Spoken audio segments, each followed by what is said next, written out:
recording? And welcome to episode 96 of Fall as They May. Um, Sushep Thanks, I is hate it. Sushep isn't. I don't think going to be able to join us today. I haven't heard back from him yet, but to our knowledge, he is currently working with the. I don't remember what it's called, but he's helping with the distribution of the COVID-19 vaccine. So, good job, Sushep. Good luck to you. Um, He's invisible. he's invisible, and yeah. So that is all for right now. So last we left off, the favored few, after getting a writ of my brain. I apologize. I woke up. I didn't sleep very well last night, so my head's a little jumbled today. Um. Anyway, after receiving a writ from the emperor ordaining them as emissaries of the empire and granting them a contract, the favored few attempted to make their way into Daywalker territory to begin a negotiation of temporary ceasefire between the Daywalkers and the Empire.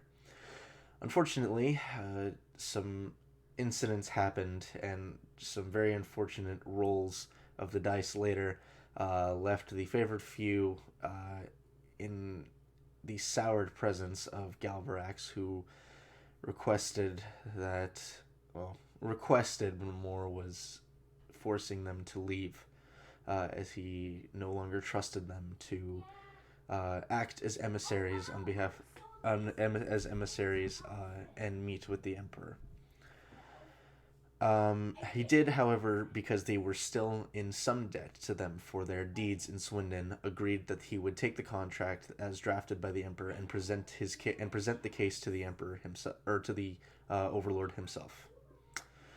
Um, a very fortunate role at the end of that, after a rather dour mood, Galvarax reported that not only was the overlord willing to negotiate to speak on a temporary ceasefire, he would be sending emissaries to begin the strategic planning in his stead. Uh, Swag. yep. Uh, Gu, excited, just in a moment of sheer excitement, burst out the door to let the emperor know.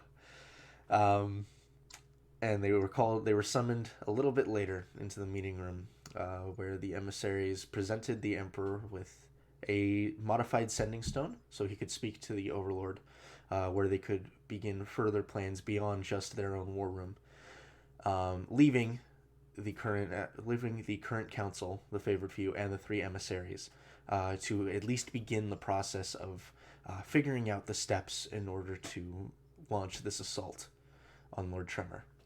And that is where we left off, and I'm going to break the awkward silence with a bit of a better ambient music. Or silence. There we go. Intense, but not foreboding. So, as all of you kind of take your spots at the table, the three emissaries will introduce themselves. The first is a very young-looking human woman, with ginger orange hair, freckles on her face, and just this very bright but very stern demeanor about her. She greets you all with a smile, and says, "It is an absolute pleasure to meet you. My name is Prin Greer. I am the third in command from the Overlord." Another one was one immediately to the right of her, a very tall human man, 5'5", 5'6", bald to the head, no hair on his face whatsoever. You can see one of his eyes is looks like it's starting to glaze over, but hasn't quite gotten there yet. The other one is still this brilliant light brown color. And he says, "My name is Henry Frond. I am the fourth overseer of the House of Imagination." And the final one next to him is a Tiefling Woman.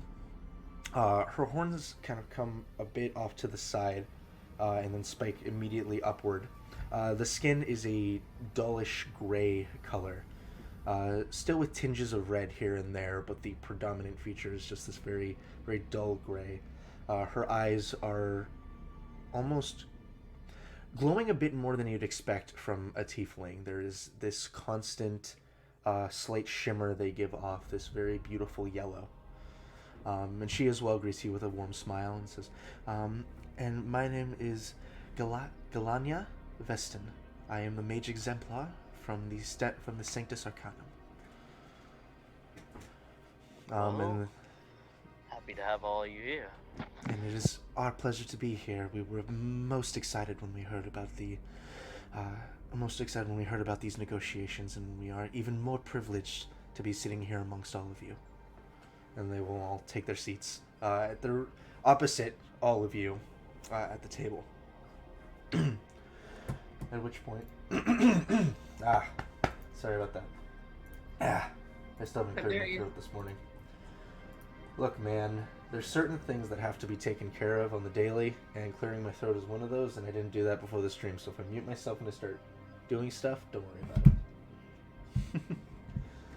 it. So as you all are sitting, as you all take your seats, High Commander Omo will speak up and say, all right, well, there's a couple of things that we need to discuss first and foremost. Number one is we're attempting to invade a continent that no one has been to in years and has only been spoken of in myth at this point. Best I understood from what I read, the whole continent itself is shrouded in a sort of arcane mist that makes it nearly impossible to navigate. He looks at all of you. To my understanding, however, the favored few, you've had some level of interaction with this area. Can you tell us anything about it? It's wild. Very wild. Very dangerous. Unpredictable. Taylor will speak up and say, and dangerous in what sense? The terrain, the inhabitants? Inhabitants, everything there is something I've never seen before. Only read about in stories. Mind flayers, all that shit. Death kisses too. Did the terrain seem at all?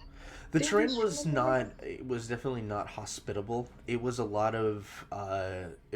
Barren ground, save for a couple of areas where there were groupings of trees that have long since, like they were basically hanging on by threads, still in the ground.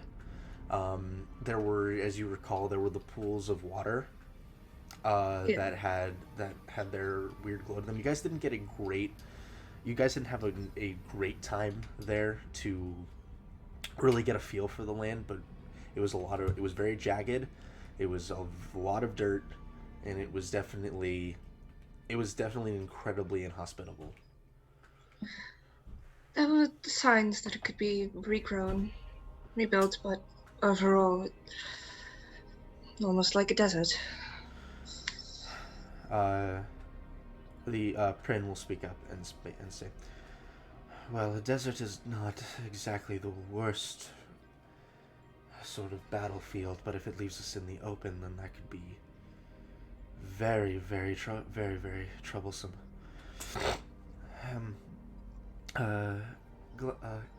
Galliana, the Tiefling will look over and say, has the Sanctus Arcanum managed to get any further with their mobile defenses?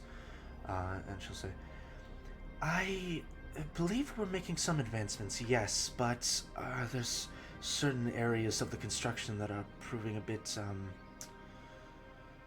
troublesome to get right. We can't quite get the magical fortifications to stick. By the way, as they're speaking about this, you see the lead tactician and high commander are mentally taking note of everything that they're saying. So much so to the point that it's like, we didn't think about this. This is something we should work on. And the head arcanist will say, I believe we would be more than willing to offer our services to try to at least help with those, any sort of mobile defenses that we could come up with would be very helpful, especially if it's just as they've described. Yeah. Go ahead. Another thing to be wary of is the colored water. Each one has strange effects when you come in contact with them, random to be exact.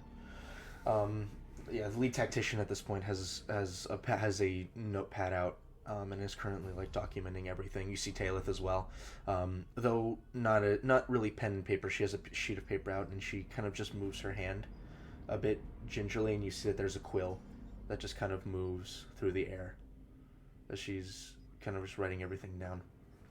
And she'll say, Taylor will say, and can random, in what regard can you explain how these work exactly?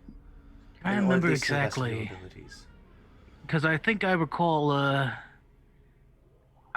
had went ahead and tricked Talon with something. I did something with Hildy, I think. What color was the water there? I think it was red was not good. Green was good, but there could be a chance of something wrong. And I think there was blue. I forget what blue did. We didn't have enough time to experiment to get reasonable results. Understandable. Well, be that as it may, I think one of the biggest things we need to worry about right now is trying to get a better layout. Now, from what I understand, it's been incredibly difficult to attempt to scry or put any sort of sensor on the continent due to the just high influx of arcane energy that permeates the area. However, if it... Ophelia or Aster right now? Aster right now, right? Yeah. Although I guess she doesn't really know you as Aster. She only knows you as Ophelia. She'll say, Ophelia, if you would be at all able to assist us in possibly creating a sort of, this is something I've been thinking of for a while, a sort of overcharged sensor, something that can maybe break through the arcane mist surrounding the continent. We might be able to at least get a better layout of what exactly we're going into. I'll do what I can. Oh, I would have you return after this meeting to the tower with us, but we will discuss that in just a moment. Did we talk about the flying orbs that we saw that one time, or no? Oh, you're talking about the Death Kiss? Is that what they're called? I just saw them fucking floating as a floating orb, and then suddenly pop out a bunch of tentacles, eat shit. Henry will say, he's right. They are called Death Kisses. They are a lesser, well, you say lesser, but I suppose you cannot say that a beholder is a lesser creature. They are not as potent as their larger counterparts, but they are still a very big threat. Which actually takes us to another situation. If this continent is being ravaged by these wild creatures, then we run into the issue where even if we get troops on the ground, that we will not be able to... What will we be able to do to defend them in order to even get them to the destination that we need them to be at? See, that's what I'm thinking here, too. There was a lot of... I don't know if whether or not anyone kind of recognized it, but those buildings, what with the smoke, that's what's making that fog you guys talk about, right? Everyone at the table seems to be confused by what you're talking about. Like even the party, or? Not the... Well, I mean, the party, I don't know if anyone remembers what he's talking about. Because there was I was going to say, there was definitely a moment where we had got ourselves teleported. At the far end, I forget who got the perception check, but they were able to find a building, and it was just billowing out what seemed to be smoke, or what was causing a lot of smog in the air. And just from my recollection, you guys brought the headmaster and Lauren with you, right? Yeah. Yes. Okay. I'm just trying to remember. I couldn't remember if it was that or you brought. If it was, I know it was the headmaster, but I couldn't remember who the second person you brought was. Either Larn or one of the 4 people. Was it Umbra. Oh yeah, I think it Oh, it might was have been Umbra. Doomy. Yeah. It was Yeah, Umbra. no, you guys are right. Yeah, it's yeah. So you guys have Xander and and the headmaster. Osiris. Osiris. It's a cool ass name. Yeah. Anyway, continue. So we were describing. Are you trying to describe the tower you guys had seen, the one that was built around the vortex in the middle? Yeah, because I definitely recall there being something like that we did see, and Daytona was initially interested before, of course, all the creatures, and I think, in particular, if the group will allow, Daytona will probably talk about the time where we all got into the dome, we all got picked up, and we were basically hoisted in by a group of gnomes? I don't exactly know what to describe That would them, be but the roughest description you could give as gnomes. yeah. Essentially just wild fucking gnomes that were waiting for the bubble to pop to try to murder all of us. Do I know of a better way to describe them? I got this. I prepared a spell just for this. Major illusion. So you're gonna form them on the table. Okay, so you go ahead and you cast your major illusion, and make the form of these creatures appear. At which point you see Galliana kind of looks at it for a moment, and then nods her head, seemingly just in the moment committing it to memory. So, yeah, the land is fucking dangerous. The creatures on it are fucking dangerous. And if it's the fog that's a big issue, I assume it has to deal with that tower or something like them. Tower, okay. The lead tactician for the first time will speak up and he'll say, would you be able to describe this tower in any detail? I mean, it's kind of complicated. The only thing I know is that it was either sucking in the air from the sky or was billowing it out. But regardless, it was just, like, everything above was, like, gathered around it. Well, like, I'm only guessing here. We didn't exactly go to the continent for, exploratory reasons. It was for purely ridiculous and stupid reasons. Well, it could very well be the case. However, at least from what the texts say, the arcane mist has been prevalent for millennia.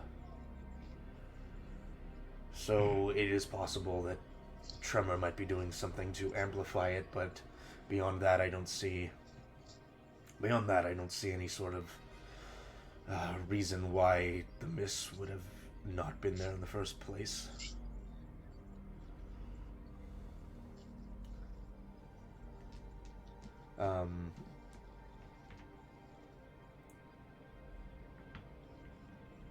Xander will kind of speak up here and say, I think, at least from a first things first sort of perspective, I think priority should be trying to get information on at least the layout. See the closest or most hospitable route to Tremor. And then from there we can kind of begin working on, where to go. My team and I can... Looks over at you, Ophelia. I mean, if you feel confident, my team and I can go and do some recon and contact you when we've got at least a decent layout of the land.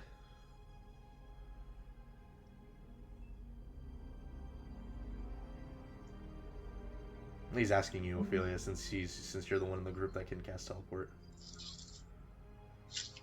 Be careful. We will be. We aren't going to make the same mistakes we made before.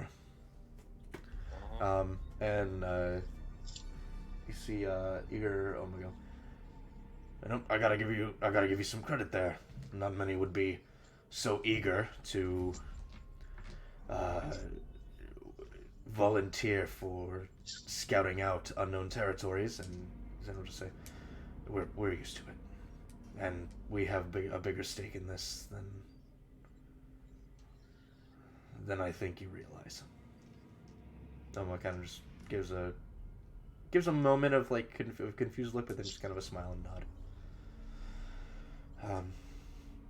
Well, we have time. We have some time. Taylor speaking in this one says, we have some time. Let me see. Mage Exemplar, and she will just look over and smile and says, yes. I say, I think, at least for now, let's just take a moment. Let's adjourn the meeting for now. Let's take a moment, return to the tower if you would be so willing to accompany us. At least try to begin work on this sensor so we can at least get some layouts of the terrain.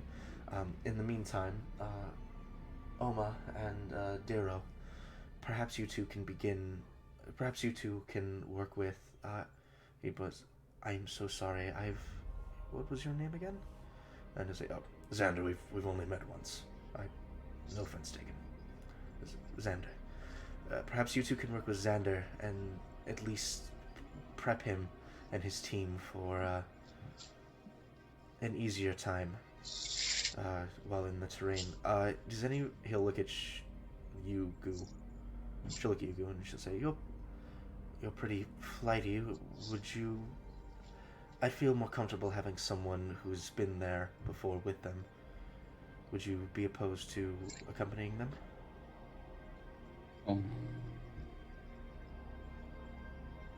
Oh, was that Chris?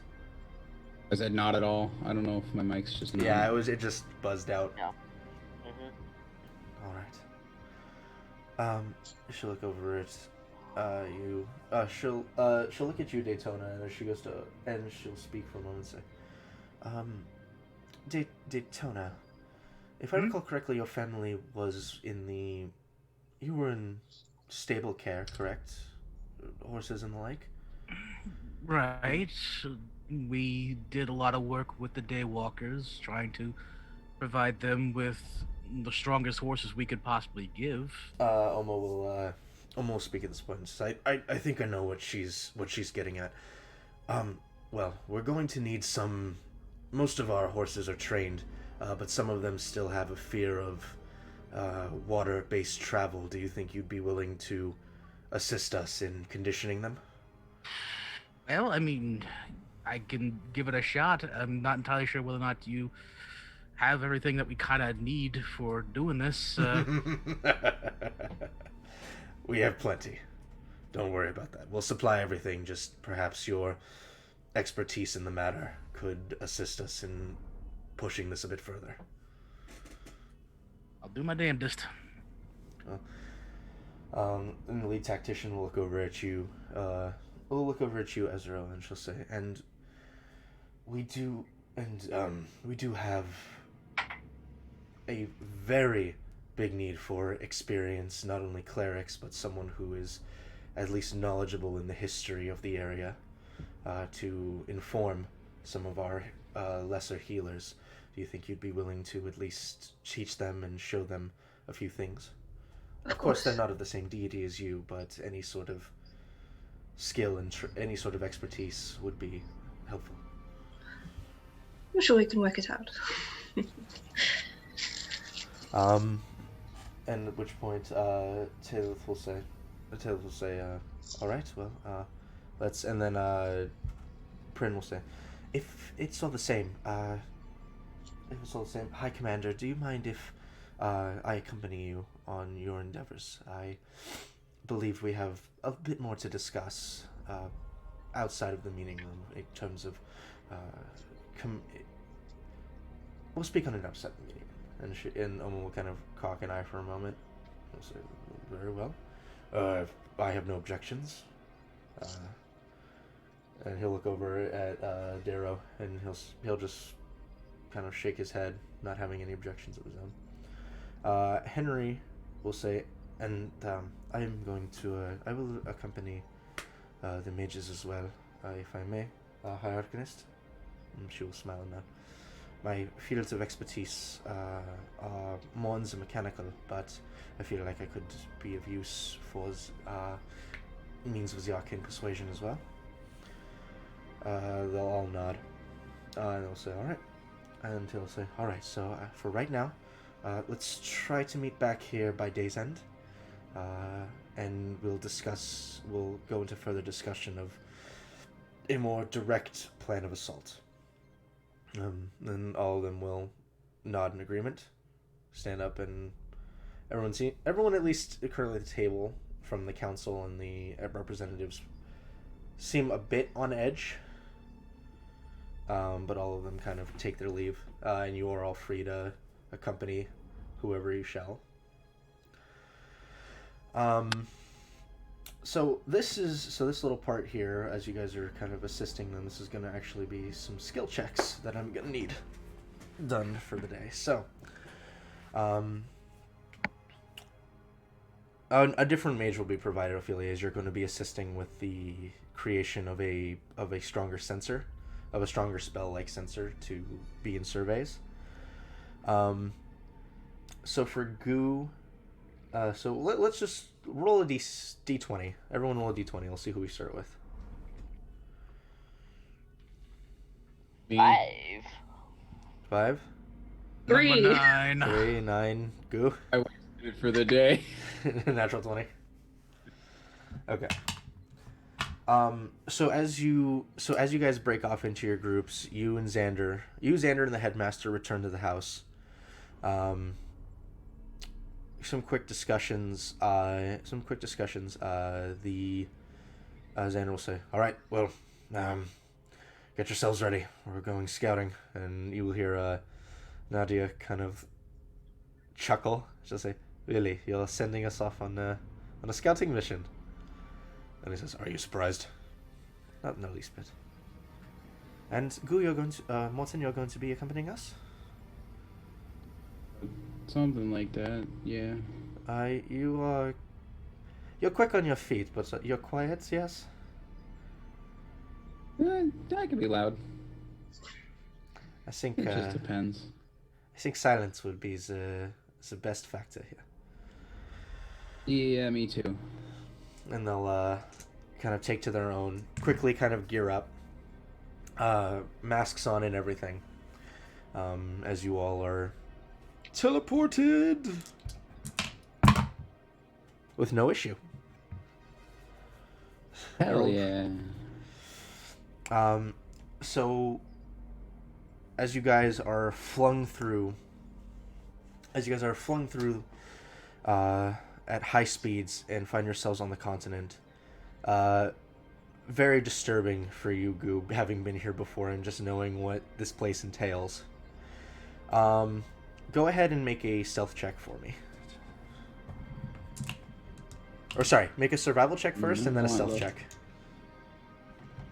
I want lucky green boy. Hold on, I need my sheet open. That probably would have been a good thing to start with. 22 for the survival. Okay. Alright, so, and then stealth check. 20. 20. Unnatural. Alright. So, as you and the members of Special Forces begin kind of scouting out the area, a couple things stand out to you that you weren't able to, that at least hadn't been here the first time you were here. Number one, the actual ground here is heavily fissured now. There are breaks along almost every section of the ground that seem to all be kind of spanning towards one area. Oh, great. The second thing that you realize is that you seem to be on a completely different part of the continent altogether. The area that you're in is very much what it looked to be at one point a swampland. You can tell just from the harsh divots in the ground. Some of the trees nearby have exceedingly dry specks of moss that are growing against them. And as you're kind of making your way through, I get to do stuff. Not encounter stuff, but Oh boy. you find yourself trekking about maybe 6-ish miles of marshland. Of just dead, decrepit marshland, and you start to see what look to be footprints. Hold on a second. Oh, yep, go. Yep. Chris got to do something. Well, he's away. We'll go back to this. Who you got a 9, Daytona? That would be in me. Yep. Okay. All right. So as you and the High Commander make your way over, you see, for the first time ever, a beautiful, literally majestic stables. It is gorgeously designed, clearly for military use. Goose back. We'll get back to you in a moment. Okay. I was being yelled at, but apparently I wasn't being yelled at. It just sounded like my name. Gotcha. So you find yourself trekking through about 6 miles of dead, decrepit marshland. And at one point or another, you start to see footprints, human footprints. Xander kind of motions for everyone to get lower. And as you begin pushing upward, you start to hear chattering. As you guys kind of carefully break the tree line and look, you can see that there is an encampment of what you quickly discern as Rome organization members. Masks on. Currently, a few of them are kind of taking an outer ring patrol. You also see what looks to be bodies of various creatures that are just kind of scattered around. Nothing as intense as you had seen before. But there are... you had seen this once. That sort of orcish minotaur-like creature with that jagged cut blade. You see several of their bodies just strewn against the ground, seemingly freshly killed, as there are people who are taking them away and into the camp. You can see that there are... Make a perception check, actually.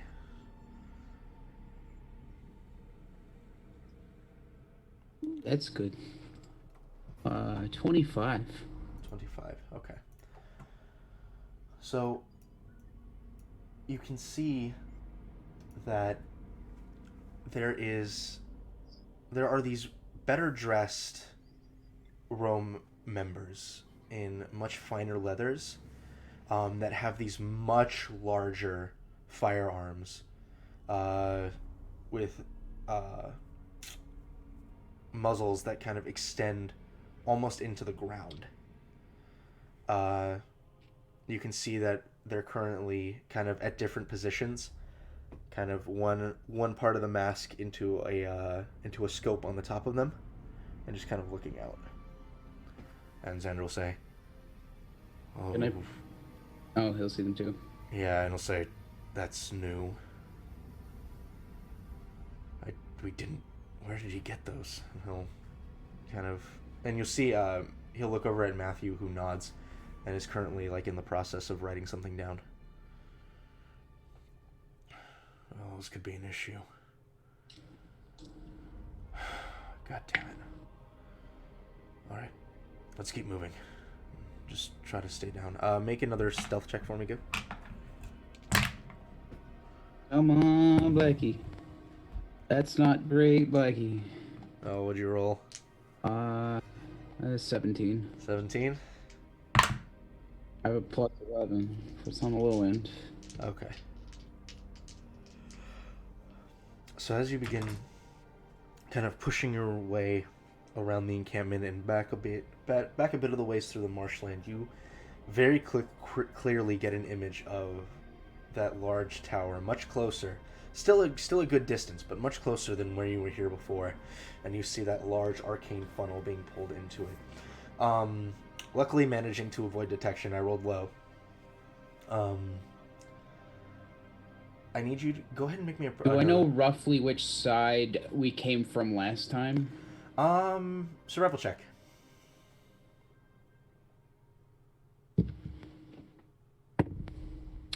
Yeah, no, I don't. What'd you roll? 1. You rolled a natural 1. It's hard to tell. Yes. It's hard to tell from what direction you were initially coming from. Actually, you know what? Because you had been here before and you do have, I'd give you advantage on this. So go ahead and roll again.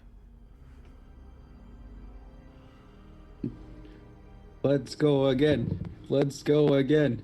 That's better. I think Because you guys did actually take a moment to like. So from where you were before, you were hitting it from a northern angle, and much farther away. Here you're hitting it from a southern angle. Okay, so just straight from the other side. Yeah. Not straight from the other side. You're about south. I would say southwest. But yeah, Gotcha. you guys are completely different side of the continent right now. So go ahead and make me yeah, go ahead and make me another survival. Or no, not yet. Sorry. So Xander will say well, okay, so we have two options from this point.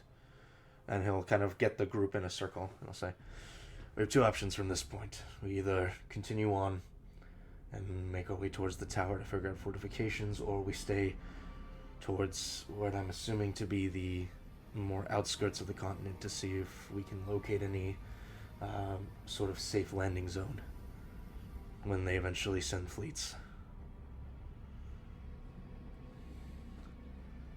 And Nadia will say, parts of me thinks that we should press on for the tower, but the other part of me is telling me that it might be more important to at least make sure we can get troops on here.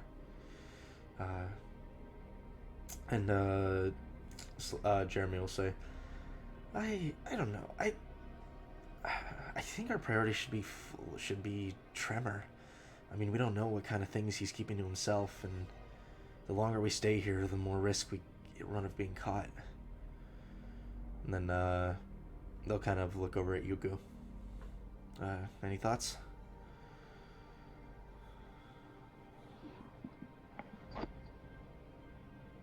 I mean, it makes more sense for us to prioritize actually being able to get here.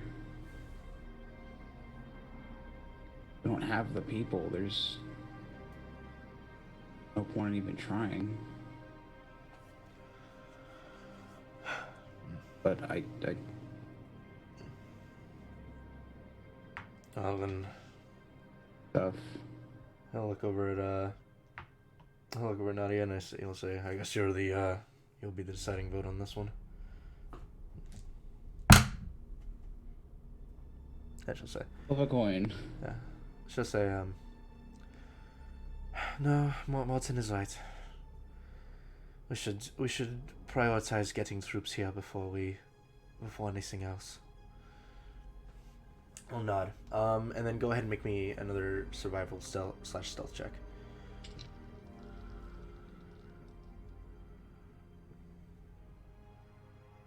All right.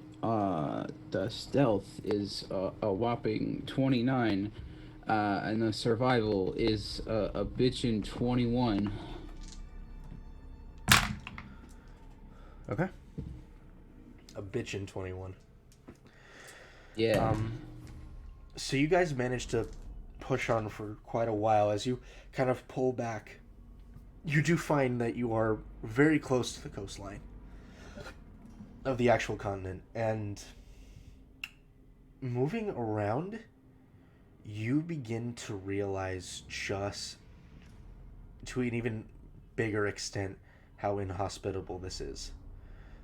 Each area that you guys are treading across along the coast, there are just massive, jagged rocks that cover the entirety of the coastline. Eventually it gets so bad to the point that it is approaching night, and you guys will have to bed down for the night. And you have not found any sort of... You've trekked on a while because you guys are because they're very experienced and your swiftness and you're very quick.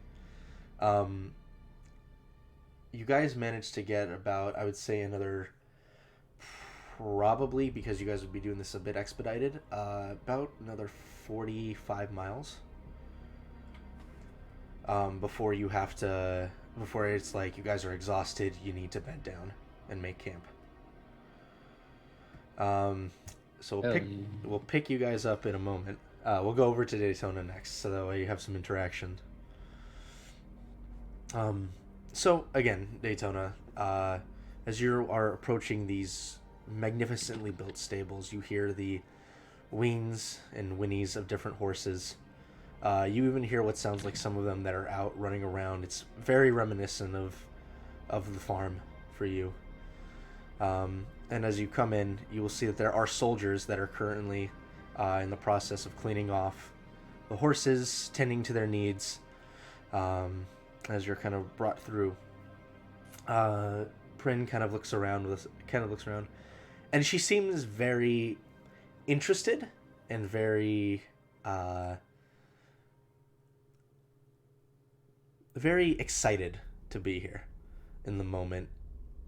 She kind of looks at each of the horses, and she has this big doofy smile on her face. Very, very odd, especially for a third in command.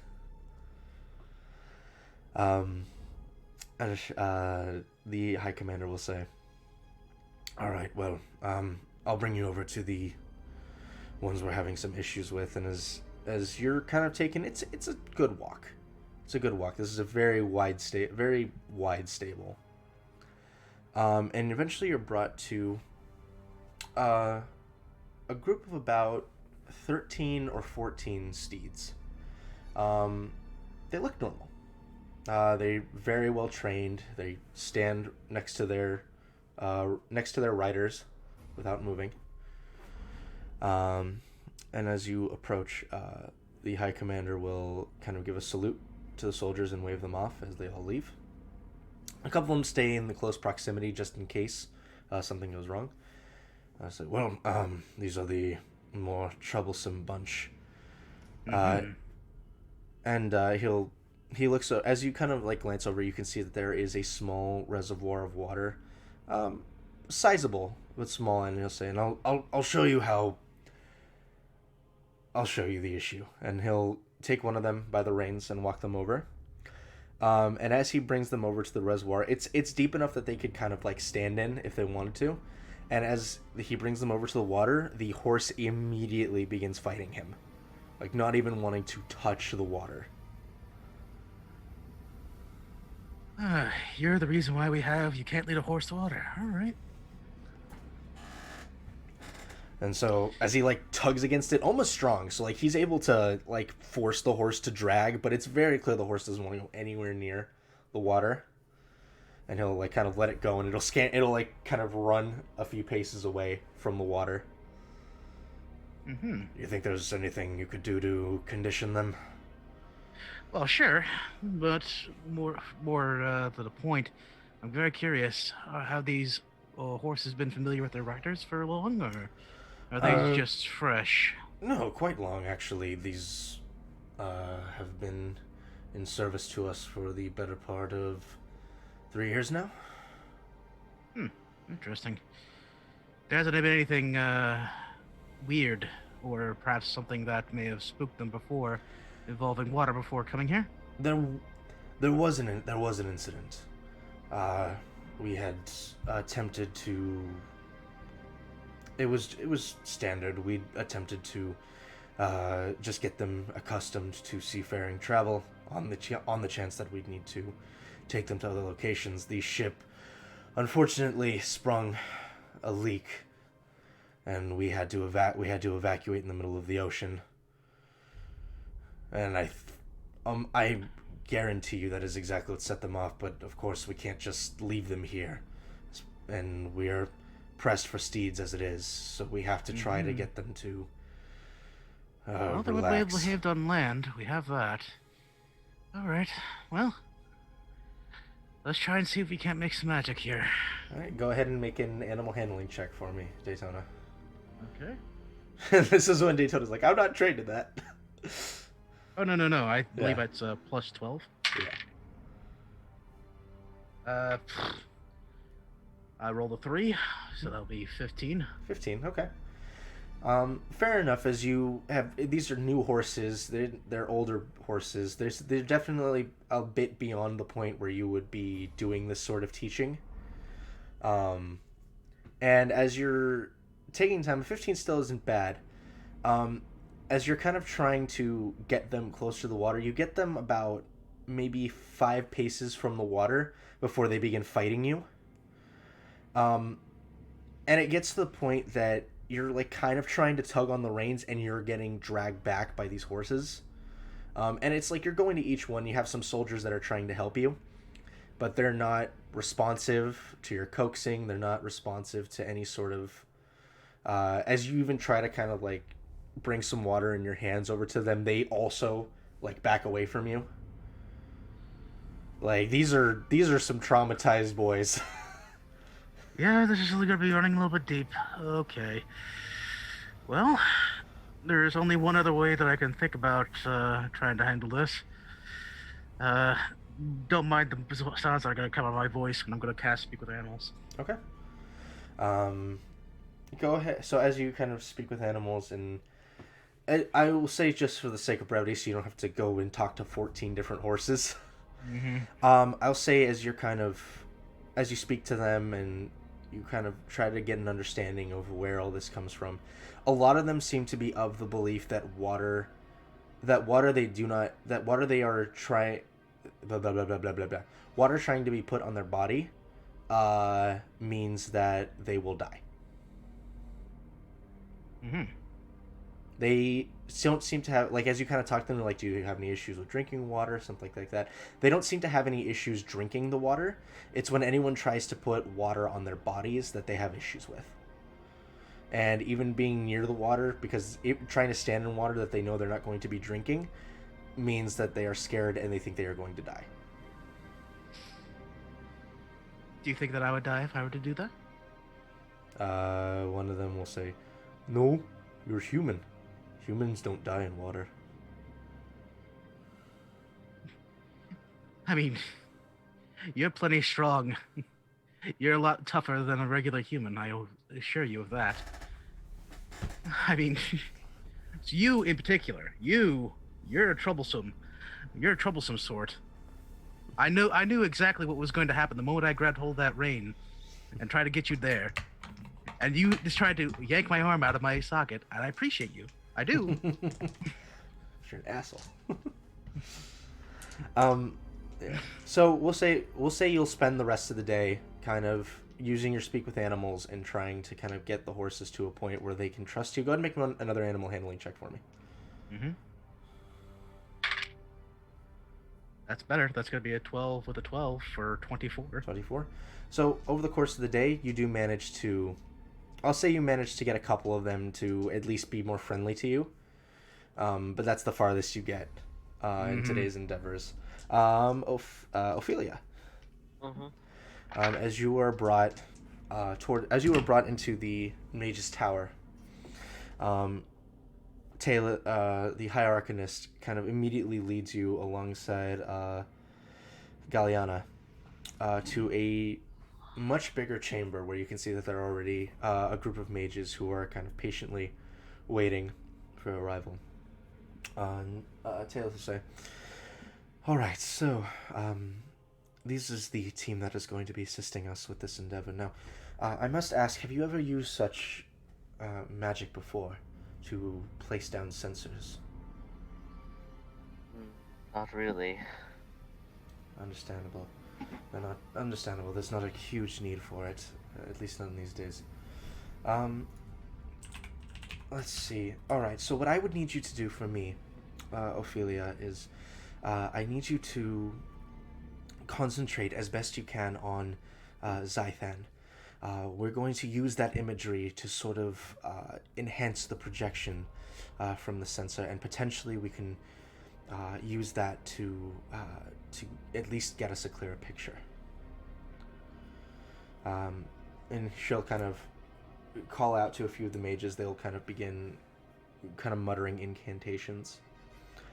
This will be a taxing pursuit, and please, if at any point you feel like your mind is shattering, or your body is feeling exhausted, please don't hesitate at all to say something, and we will stop the process. Is that okay? Yep. Let's get this started. All right. So as you're kind of brought into the center of the room, the mages will kind of take a moment and concentrate. And though you're not familiar with it, though you have not cast it yourself, they are casting the spell Clairvoyance. And seem to be kind of focusing, don't seem to be giving it a direction in the moment. So as you're standing there in the middle and begin concentrating, go ahead and make me a history check. History. That's an 18 plus. I think it's also a plus 12. Give me a second.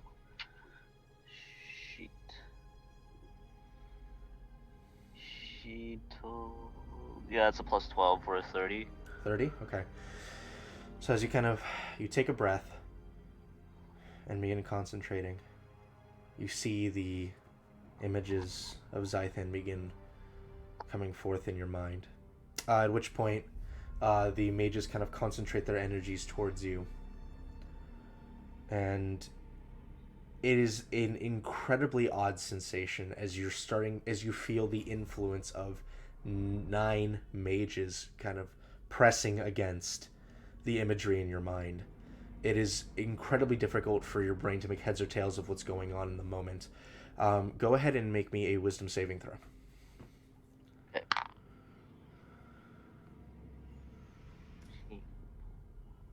What's my saving throw for wisdom? 14 plus 8, so 22. 22? Alright, so you kind of have to recenter yourself in the moment, and it becomes this conglomerate of trying to get 9 wills to work in unison, but you're managing it to some degree. As you're concentrating on it and focusing, also, T Cash, thank you for the follow. We appreciate that. Natural 20. Natural 20. Natural 20. Natural 20. There it is. Shut the fuck up! As you're managing to get this in unison, you begin to see Zythan as if you were standing there. You start to kind of feel the ground beneath you, the soft dirt at your feet, the harsh winds against your face. And then you start to feel a pit in the center of your chest, like something is almost sucking your chest cavity inward. I need you to go ahead and make me a Constitution saving throw. Good. I re-roll that. What'd you roll? 19 plus 10, 29. 29. You strain and strain as it almost feels like your body's being absorbed into nothingness. As you push out against it and really just kind of try to center yourself again, you feel that sensation begin to lift slightly. It's still there, but you're holding it at bay in the moment. At which point you'll hear Taylor's voice say, Ophelia, are you doing all right? Do you need to stop? I can keep going. It's fine. Okay, so as they kind of concentrate again, you feel another wave of energy, of arcane energy begin to flood into your body as they're trying to strengthen the spell. Make another wisdom saving throw. Okay. That's a 16 plus 8, so another 24. 24. As it presses into your mind, you're still holding yourself together, but it's starting to wane. As the images of Zythan, as you're trying to hold on to them, now begin giving way to different imagery. You start to see the actual creatures of Zythan, the Death Kiss, the Odd Orcs, and the Mind Flayers, and that kind of starts to become prevalent in. If you've ever heard of somebody having sleep paralysis before, it starts to take that form. Your body's almost beginning to seize and it looks like these things are clamoring towards you. Clamoring towards you, trying to get at your very being. Go ahead and make a another wisdom saving throw, please. 18 plus 8, 26. 26. You managed to succeed the DC again. Wow, I'm impressed. Yeah, without lucky this time. Yeah, without lucky. My God. As you're beginning to kind of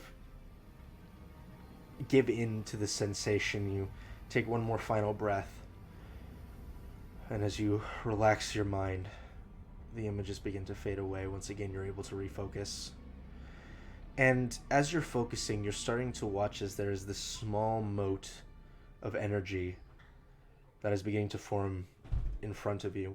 As you kind of look, as you kind of glance down, still kind of in your mind in the moment,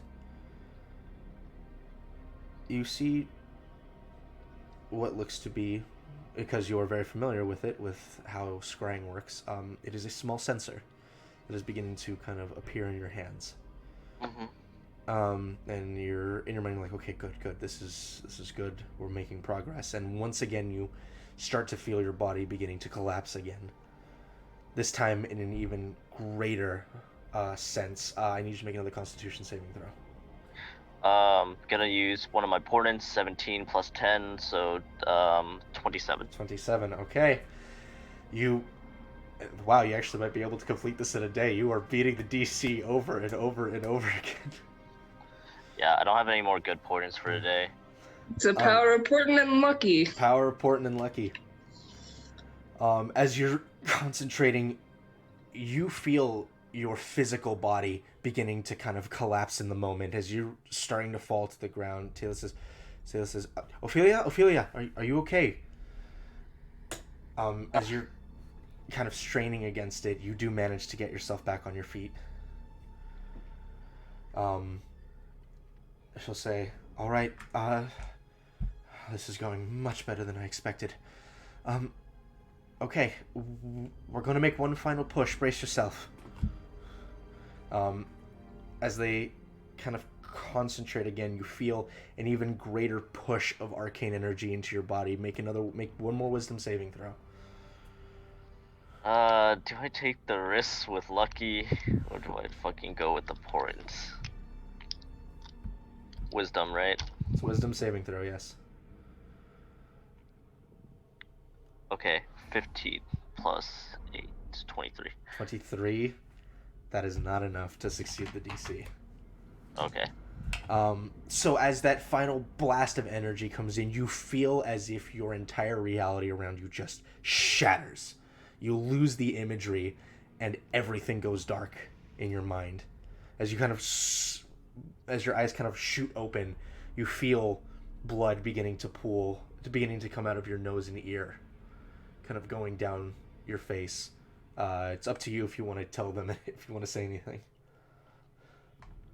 You have your mask on. You're telling them that you're good? Yeah. You're okay. Okay, so you're not telling them to stop. You're just having them keep going? Okay. So at this point, you have no imagery that's like working its way. So make another wisdom saving throw.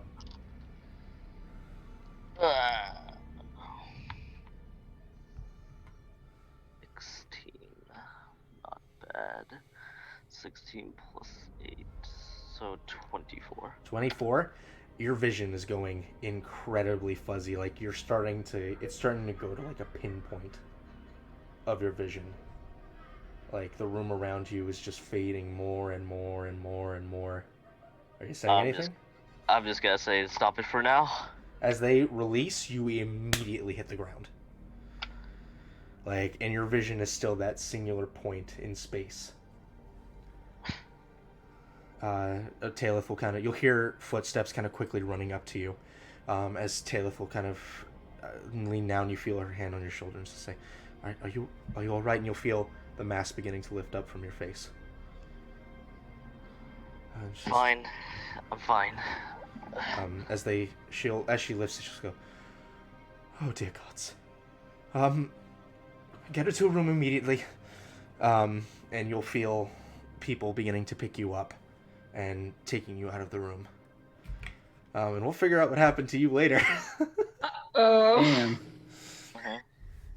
Damn. Ezreal. Hi. On a happier note, you are brought to a small gathering area where you can see that there are a number of what you immediately begin to tell are rather new into the venture of being clerics themselves. Humans maybe around the ages of 18, 19 years old. You see a couple of elves who you can immediately tell have not even reached adulthood yet.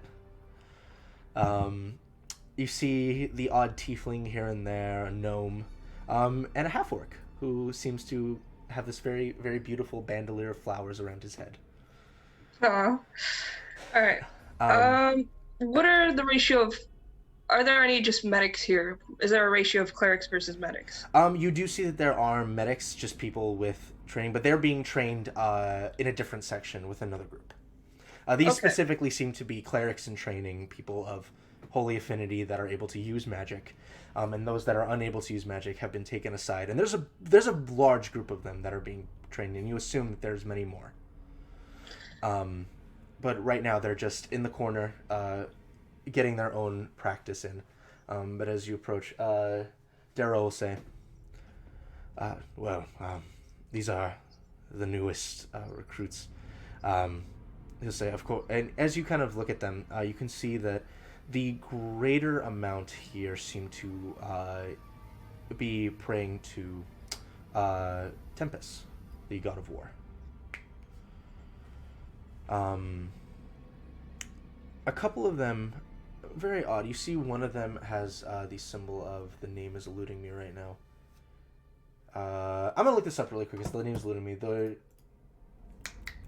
deity of nature. Someone help me out here. The Wild Mother. Laura? I would say, yeah, Oh, Wild Mother Mother. would do it.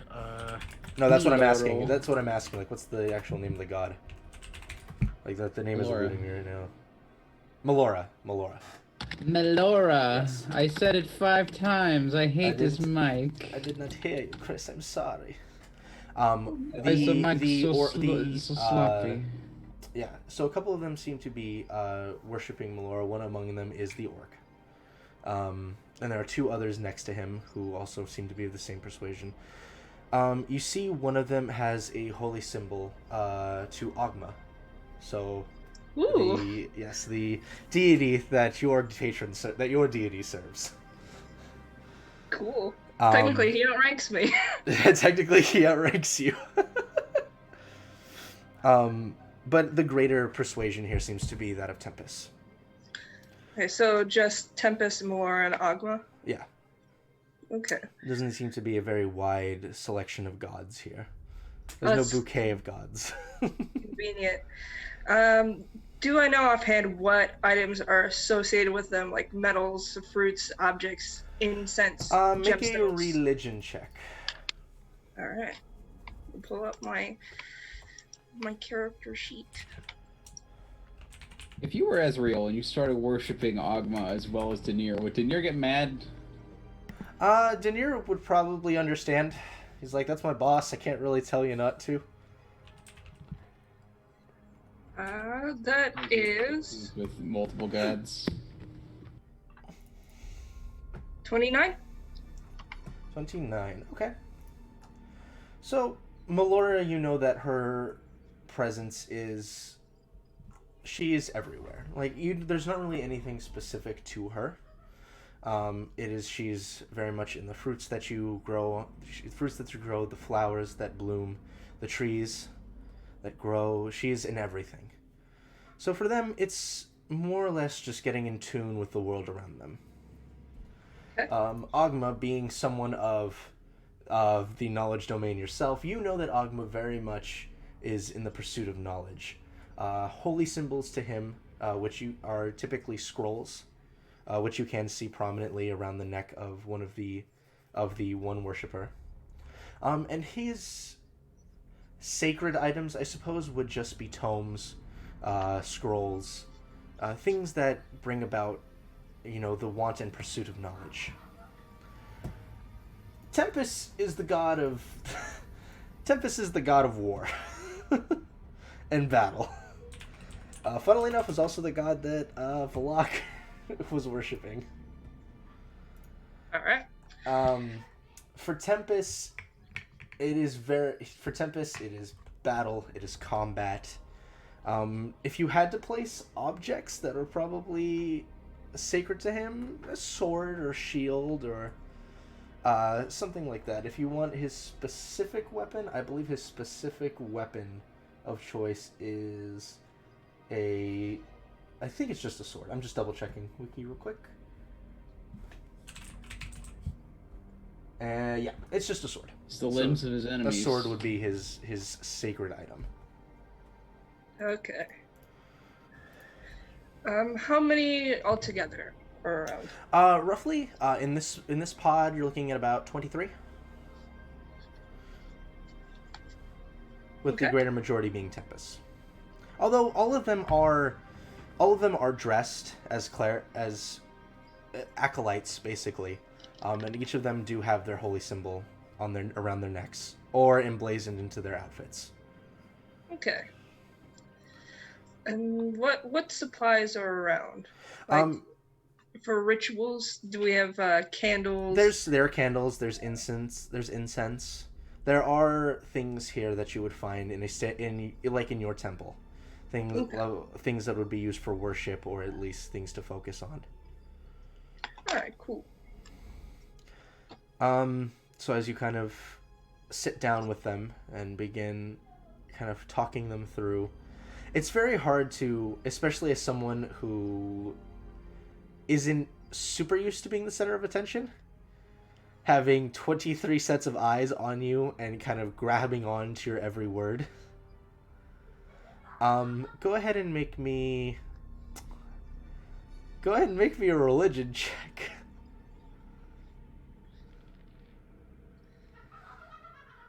Apologies if you can hear the laughing in the background. 20. Hold on. So I have to do simple Your mom math. a cartoon witch? For those of you wondering why I was hesitant, is because I don't think Ezreal's trained in religion. I am. Are you? Why would I be trained in religion? Because some clerics don't train religion. It's 23. 23. Okay. You're playing another game where the cleric isn't trained in religion. Yeah. So as you're kind of sitting with them and talking them through, it's very general. Not having a lot of experience with most of their deities and not worshipping most of their deities.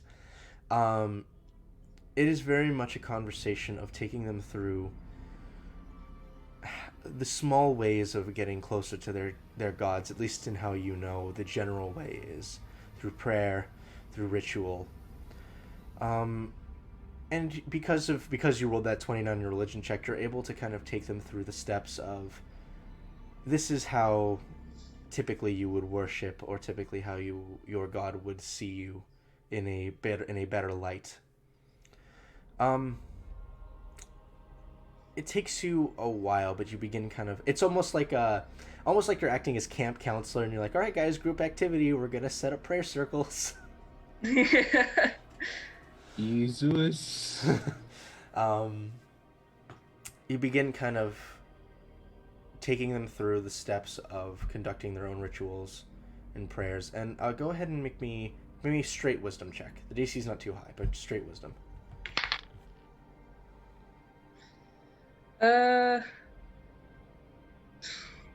15. 15. You gotta. That is exactly the DC. As you're kind of taking them through and walking amongst them, kind of talking with them and walking them through, you start to hear what sounds like writing, like someone writing something down.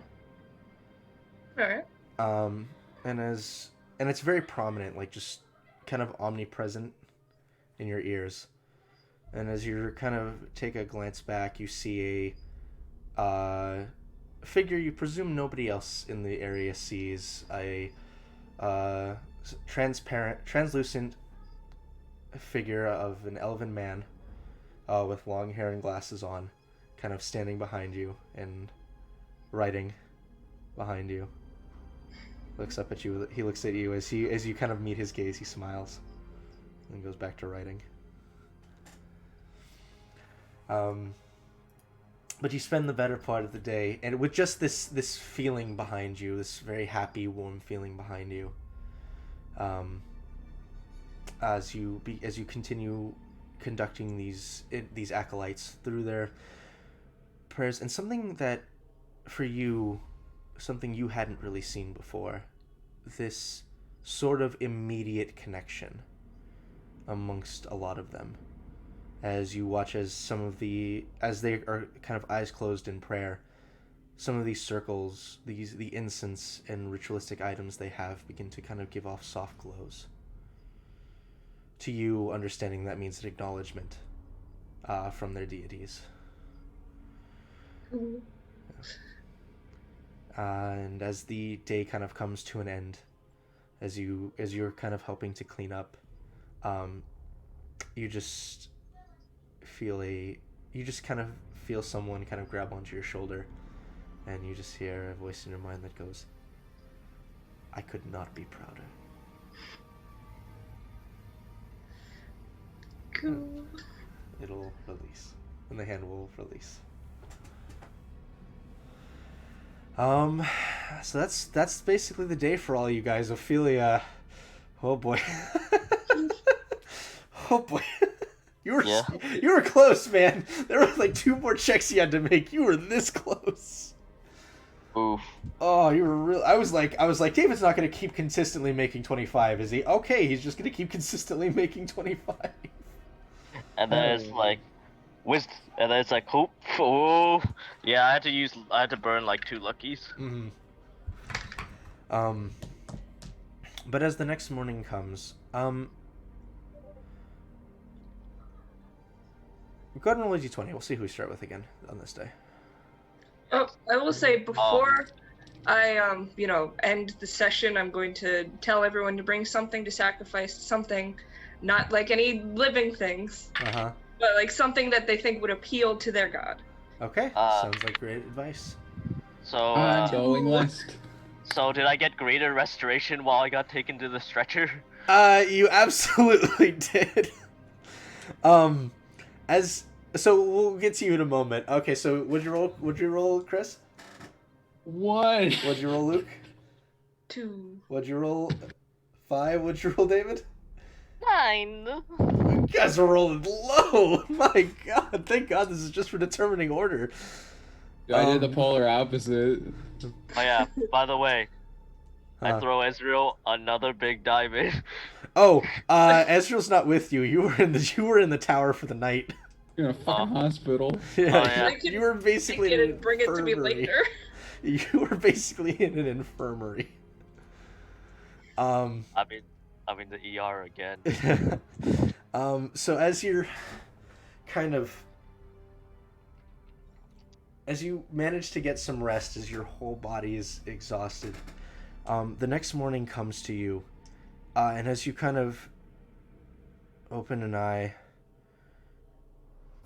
you look down, and you see there are kind of like marks, like bumps, going all across your chest. And as you're kind of taking a moment and getting accustomed to your surroundings, there is just a burning sensation from your neck up towards your cheeks. Ooh. And as you kind of get up, it's not a struggle. You can get up pretty easily, but everything does hurt as you're standing. And as you kind of walk over, you can see that there's a small hand mirror next to your bed, and you kind of grab it and just kind of look at it. There are parts of your skin that have sagged a bit, that have begun sagging a bit, other parts that have tightened. And you have one of the worst rashes you've ever had across your chest, neck, and cheeks. Mm-hmm. And there are still like specks of dry blood on the sides of your face and from underneath your nose. Well then. As they, as you're kind of like taking this all in, there'll be a knock. Put on my mask. Come in. Grab the mask, and as you put it on, you'll see Talith comes in. You pushed yourself too hard yesterday. Seems so. She'll come over. You can remove the mask. It's just the two of us. Take it off. The good news is that we can fix everything, so you needn't worry. It'll take some time, but we'll be able to mend it. Bad news is that we have more work to do. We got close, so it's not going to be too much more. By the way, for those of you, just for a clarification, there was a meeting later that night, but it was exceedingly brief. As in, like, everyone met up, gave a very quick explanation of what was going on. It lasted maybe 5 minutes, and then you left. As there was no major breakthroughs or developments, it was just a very quick, how's everyone doing? Everyone doing well? Where's the status? Alright, we're good. Leave. Okay. I only have one bad dice for today. Yeah. She'll say, do you think you're going to be okay for today? Or do you need another day to rest? We have time. Morton and the others still have not returned, and we really can't do anything until they've come back. I can still keep going. I have Are a you good feeling sure? about it. I have a good feeling about today. Alright, well, take a moment. Breakfast will be brought to you, and then meet us back in the chamber. As I said, we're very close. So hopefully by the end of today, we'll have something to work with.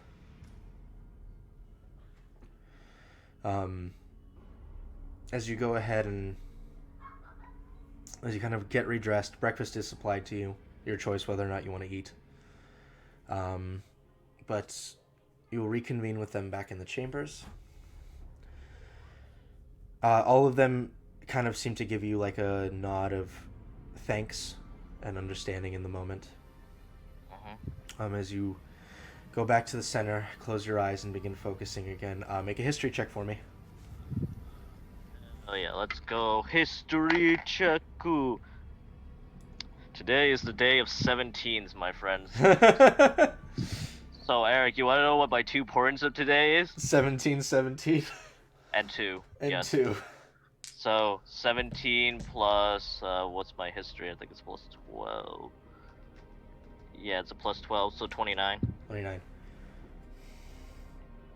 Concentrate, focusing the imagery of Zythan beginning to return to your mind once again. That blast of influence from all sides. You steady yourself, taking a deep breath. Make a wisdom saving throw, please. 17. You're gonna give yourself a 17 plus? Plus 8. So... 25? Yeah, 25. There you go. Alright. As you concentrate, you begin feeling your consciousness expand outward, almost as if you're scrying, but to a much larger degree than you're used to. And it keeps pushing and pushing and pushing as you're starting to feel even more of the land around you. Feel your body beginning to lift upwards as you start raising towards the sky and start to get an overview of the continent itself. Go ahead and make me a Constitution saving throw as you start to feel that sucking again. I'm a lot better at risking this one. Let's go. Let's see here. That's a 16 plus 10, so 26. 26. So at least one of my luckies for that. As you push up, up, and up, you actually see a full overview of the continent itself. None of the details, but you at least get the general layout of it. And as you reach that state, you will hear Teal say, "All right, Ophelia, we're going to keep you in this state for just a moment. If you feel any changes, let us know. But she'll call over to some of the mages. So start writing this down, please. So just hold on for a moment. We'll make this as quick as possible." And that's basically going to be your day. Is you are acting as essentially a projector for these images. All right. Who got the next highest? I heard a 5 somewhere. Daytona is real me. 5. All right. So Daytona, as you return to the stables the next day, and begin getting ready to do your practice, go ahead and make a animal handling check. Well, now that I know that, I'm assuming the DC is 25, even with a plus 12. Not really confident about It's my not rolls. 25. It's you're not literally trying to force your consciousness to focus on 9 things at a time. At advantage. At advantage, thank Yeah. you, because that was a natural 1. That's better. That's an 18 plus 12 for a 30. 30. Okay. The next day goes a lot easier, especially because you've managed to befriend some of these horses. So it's like a monkey see, monkey do sort of situation, as some of them see that others are comfortable with you. Oh, maybe we can be comfortable. Mm-hmm. But more or less the day is spent kind of just having people bring you buckets of water, and you're just kind of cupping your hands into it and just kind of getting the horses used to the feeling of water against their backs. And it's more or less just a day of that, just getting them acclimated to understanding that this is not going to hurt you, this is not going to kill you. And with a 30, you get to the point where you get pretty much all of them comfortable with the sensation, and even to the point that you can actually start kind of taking the bucket and pouring water on them instead of using your hands. But you've definitely made significant headway today than yesterday.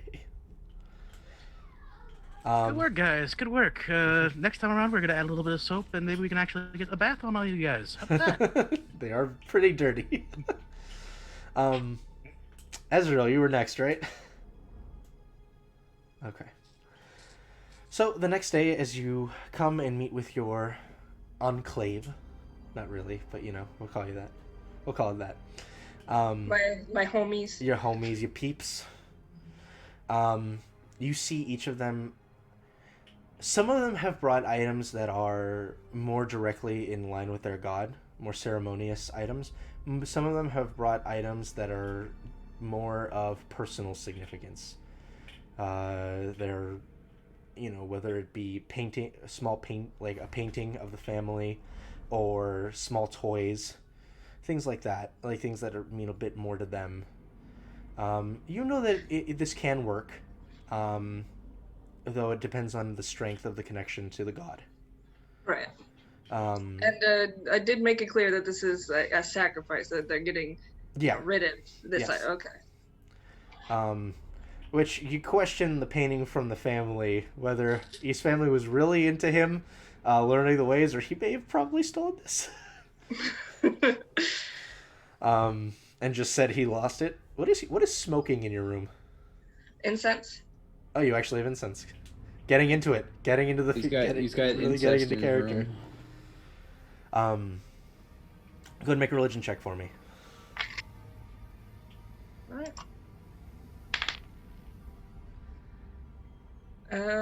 29. Jesus. Hey, you guys are getting your bad rolls out for determining turn order. This is great.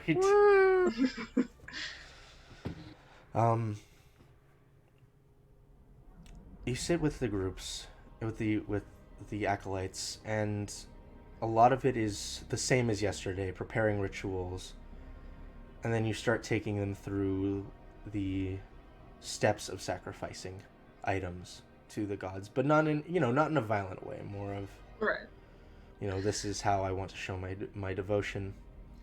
I'll leave it up to them if they want to burn it or bury it or Yeah. whatever. You see a lot of them. You see a good number of them take to burying. A couple of them burn their things. The guy with the painting burns his painting. It's really expensive. It is really expensive, and in the moment you're like, oh, I'm so proud, but the other part of you is like, that's a lot of money. I don't know I really hope that he didn't just take that from his family. Gold works too. Yeah. As long as it's not being used to like feed the higher ups of the church,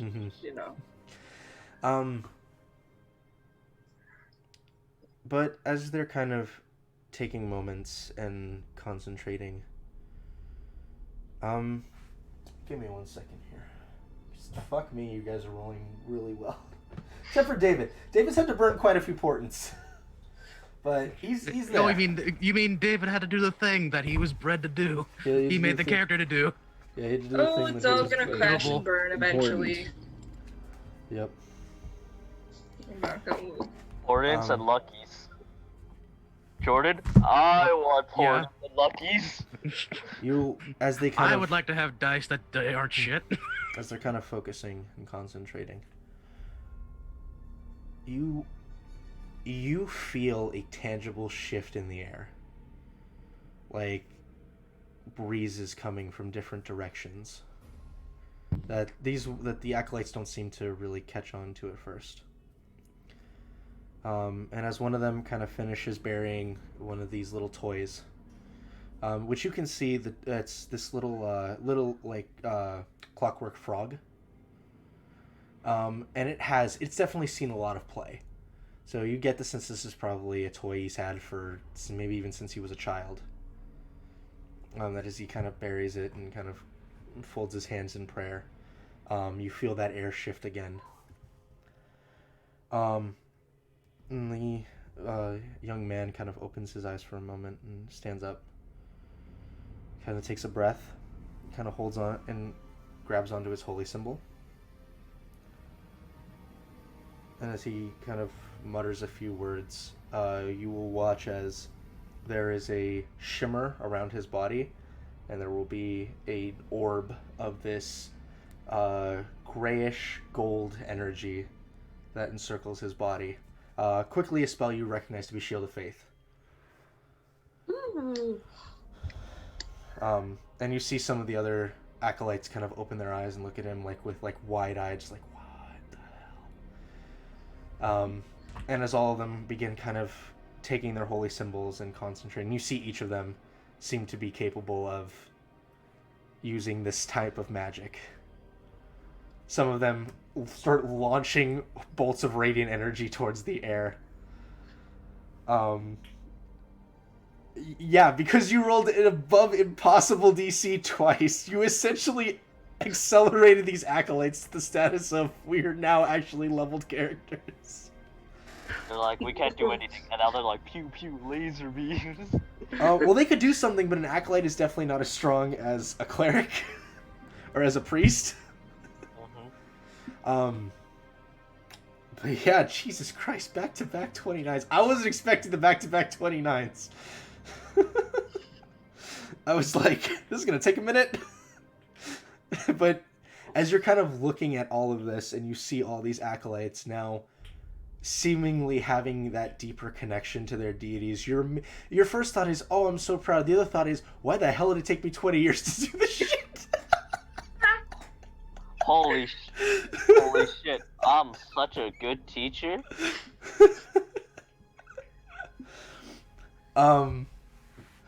But you see a lot of them kind of like amazed by what they're able to do now, kind of run over, take your hands, and kind of just bow to you and thanks. I was gonna say, I'm so proud of them. And once again, you will hear like a kind of chuckle from behind you.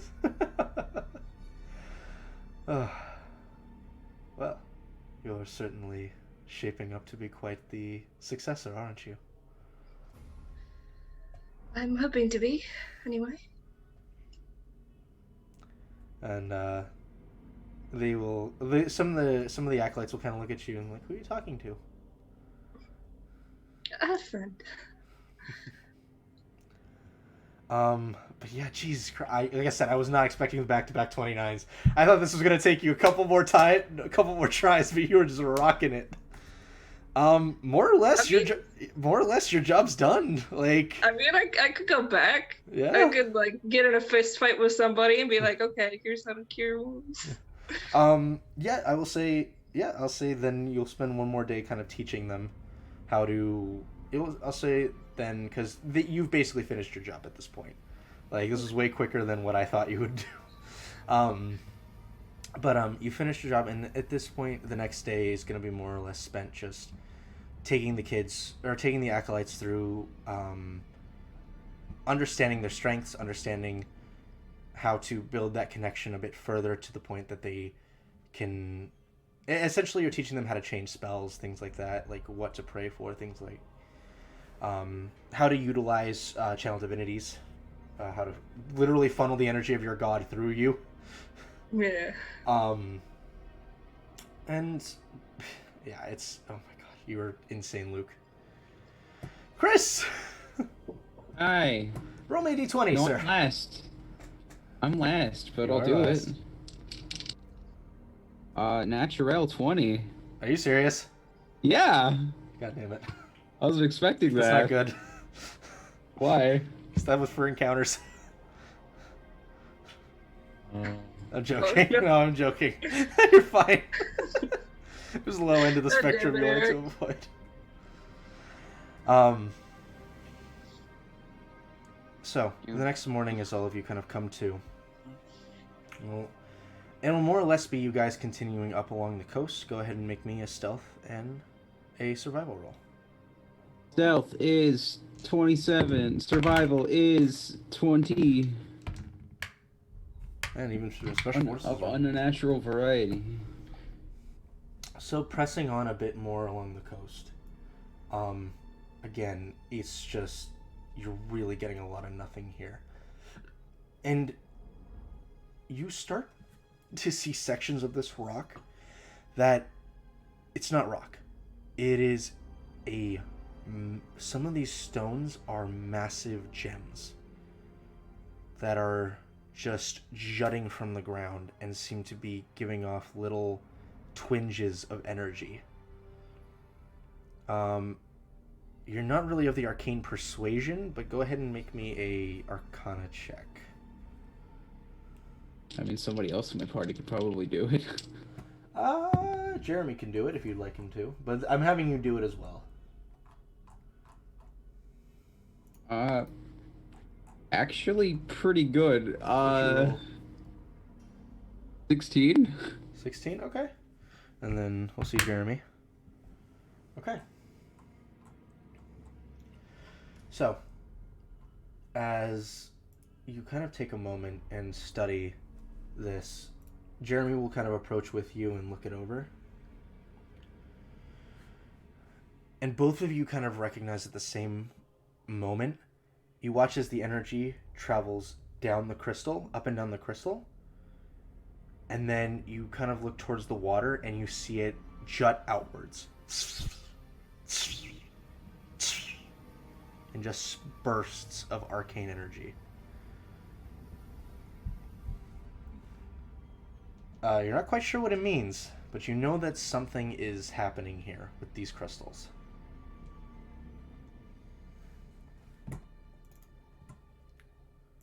It's up to you if you want to continue, or you want to do more, or you want to look at this a bit deeper. Would it detract from, I guess, not a lot of time, but... It will take some time for you guys to, like, sit here and look it over. But I will leave it to you. I will leave it to your discretion.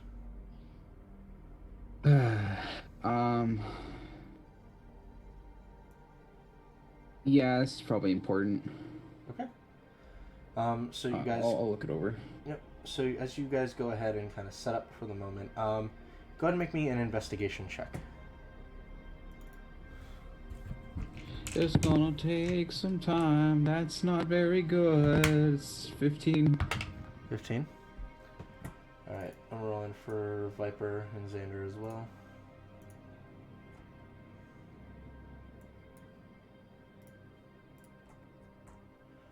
Okay.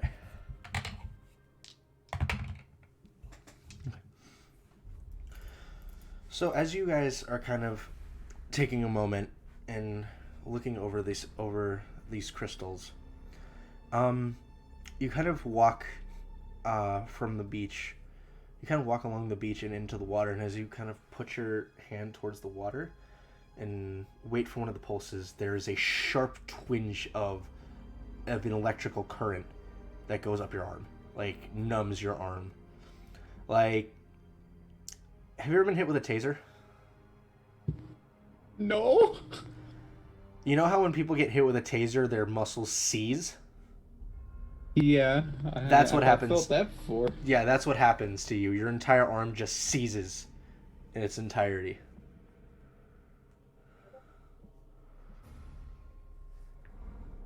I'm gonna wiggle around the nub like it's asleep.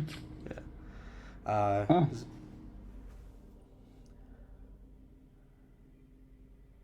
Xander will say, That's not great. that's certainly not. You think we can... Maybe we can remove these crystals? Or at least break them in some way? Jeremy will say, yeah, I'll give it a try. And you see he'll kind of move his hand for a moment, and a pinkish blade covered in eyes will appear in his hand. And he'll kind of focus and slash towards the crystal. What's his plus?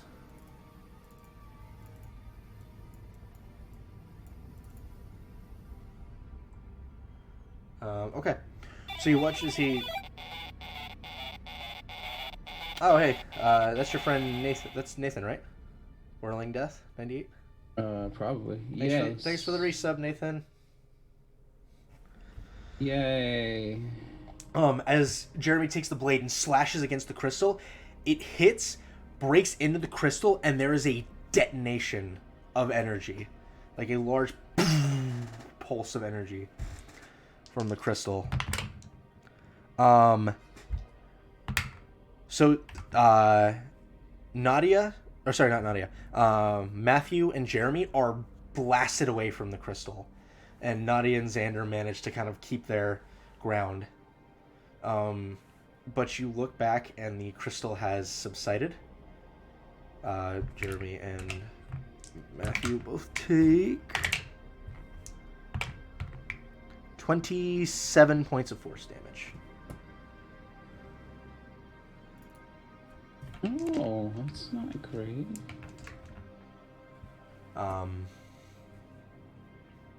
But that is... But you get the... But after that experiment, you know that these can be broken. And when it's broken, as you kind of put your hand back in the water, nothing. But there is still, like, the water's almost electrically charged to a sense. But you get the sense there's a lot of these crystals. Just in the immediate area, you're not getting hurt as badly. Great. You can spend... It'll be a long... You can spend a long time doing this, breaking each and every crystal, or you can just push on. Which, Nadia will say the better idea is probably to push on. Yeah, my thought process is this is also probably attracting a fair bit of attention. Yeah. So we'll just move on and try and hopefully find a spot that isn't, electrified. Stealth and survival, please. Oh boy. Stealth 30, survival 20. All right. So as you guys You're letting me down, Greenie. So eventually, you guys actually find a pretty decent stretch of ground. that is suitable for landing. As a matter of fact, it's a good, like, maybe 10 miles worth of. There are still jagged rocks here, but the rocks aren't so bad that they would breach the hull of a ship if you were to try to land a ship here. Can I look around for any significant landmarks that we could use to find this particular spot? Yeah, go ahead and make me a perception check. Woo! Woo! Natural. A 20. Jesus Christ, Chris. Oh. This fucking black dice that sous chef has gave me is working wonders today. Well, not in the immediate area. However, as you kind of trek on a bit farther along, there is a massive fissure towards the end of this stretch of beach. Like, so much so to the point it's created a crevice that is letting water flood in and is going towards the continent. Towards and into the continent. That's nice. You get the sense that's probably as good a landmark as any.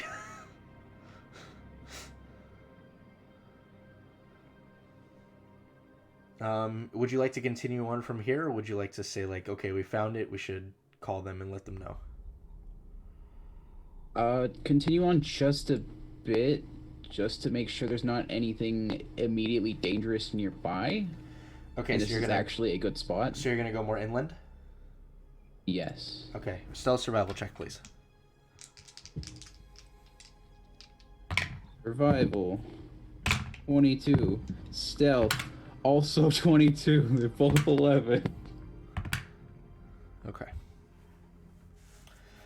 Beautiful. So, pressing more inland, you see what looks to be a couple of things. Number one, not too far off from the beach, maybe like 2 or 3 miles off, there is a swath of ground that has been cut, and there's water. Some of that bluish water that is trailing down it. You've seen this before. Or at least you've seen this water before. However, nearby you do hear what sounds like footfalls. And as you guys kind of take a moment and hide, there is a group of roam members that seem to be on patrol that are walking through the area.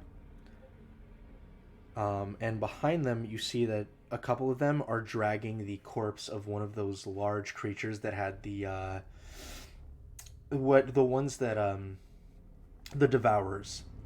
that Ezreal had seen. They are dragging a large macerated corpse of it behind them, which is odd because if you recall, Ezreal did say something about when these things are destroyed they go back to Orcus, but this one is still whole and is just being moved.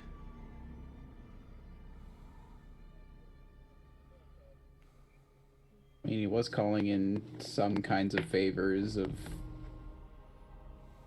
demon lords. So. But in terms of but this is also about 4 or 5 miles inland, so you get the sense from where you were that was a decently safe area to land in. You don't see. You guys spend like the next couple of hours just checking out the areas. What you do see, however, from this new vantage point, towards the tower, there appears to be large swaths of what appear to be dead forest that almost seem to encapsulate the outer area of the tower itself.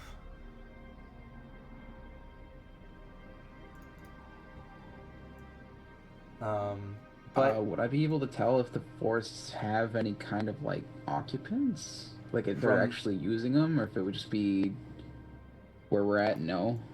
Yeah, from this distance, you're really not sure. It's not a bad place to set up. as long as there's nothing in it. Yep. So I mean, it's up to you guys at this point. If you want to call back and say we found a place we can land, we are going to leave now, or you guys want to keep pushing towards the tower. I think this is as good a spot as I need to back off. To back off? All right. Yeah. All right. So you won't have any information. Yes, you won't have any information on the tower itself, but you did find a zone fairly close by that the boats can dock. That boats can come and dock. All right. So you see Jeremy pulls out a sending stone, speaks into it. We are ready to come back. We've found some land that can be used. And he'll just put the stone away.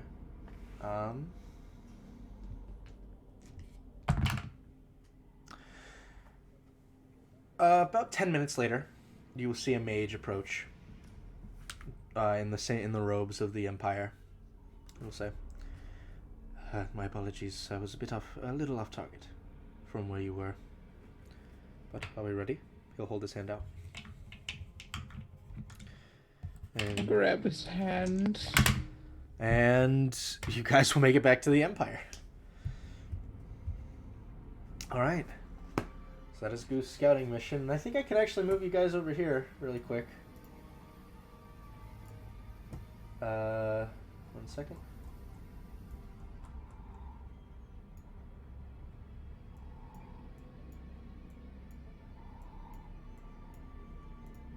Ooh. So from your scouting mission, Goo, this is the information you were able to acquire. This over here is the swath of land that was safe enough to dock boats on. This was all just jagged rock and terrain in the crystals. This was the marshland over here. These two X's were encampments. And then that is the dead forest surrounding the tower. Everyone can see that? Yep. Uh-huh. We teleported the first time. It was probably like right in here. You guys were up here. You guys were on the northern end of the continent. Where you guys ended You up found a here whole lot of nothing a at the long north. trek. We made a long fucking trek. Yeah. Well, when you guys teleported, you were here. You guys ended up in these marshlands over here. From the southwest. Okay, so you started here, but then you got up to... They were here No. from the southwest, and then they decided to go along the coast. Which, all of this was just rocky, barren, and crystal terrain. These two areas right here were encampments from the Rome organization. This was the river that was flowing with the blue liquid. Over here was basically where I'd put where you guys had roughly seen more of those lakes and pools. And again, this little blue swath right here is we can dock here.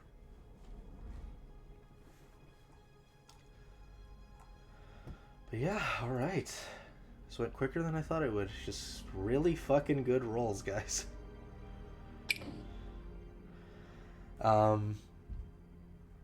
So what we're gonna say here is we're gonna take a break. Take a quick little I'll make intermission. a sandwich. I am also gonna make a sandwich. And we will be back here in about 5 minutes to have the party reconvene and continue on with conversations. Yay. See you in a bit.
welcome back. David will be back shortly. He's just taking care of some stuff, but we had our snacks, and we have returned. So,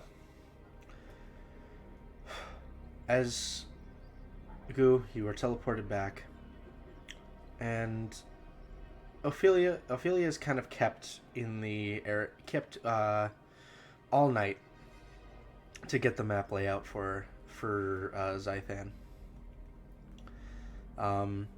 The 3 of you reconvene back at the estate, or the 7 of you, because of the special forces, reconvene back at the estate.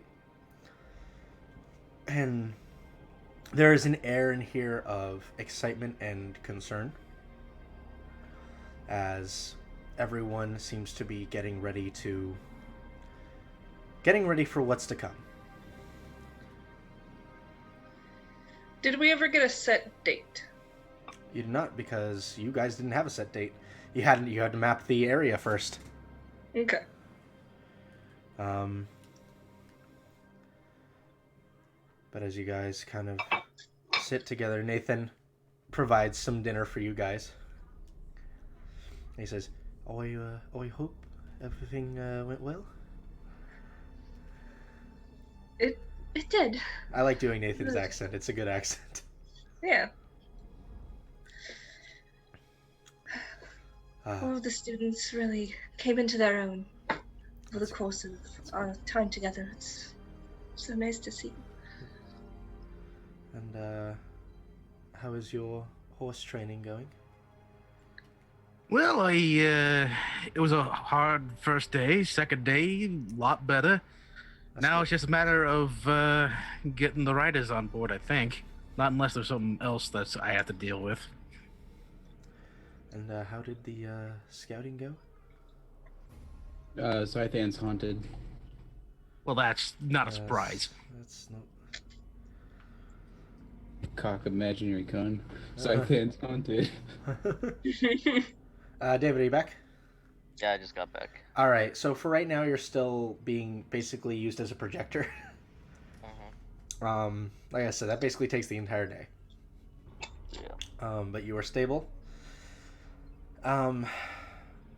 He said, well, Ophelia hasn't come back yet, but hopefully she'll come back soon. In the meantime, I'm just gonna get a few things ready.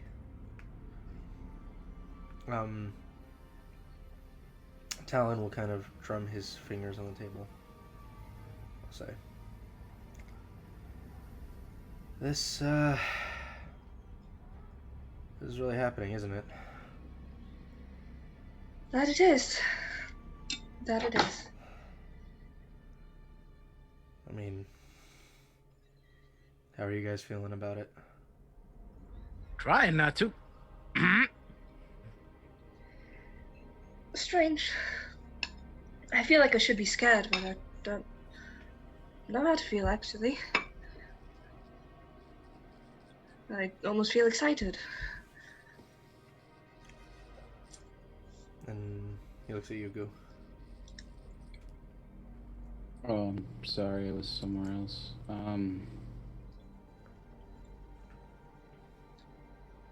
Yes, it's just how I approach all problems. Either I win or not my problem anymore. It's a pretty straightforward way to look at it.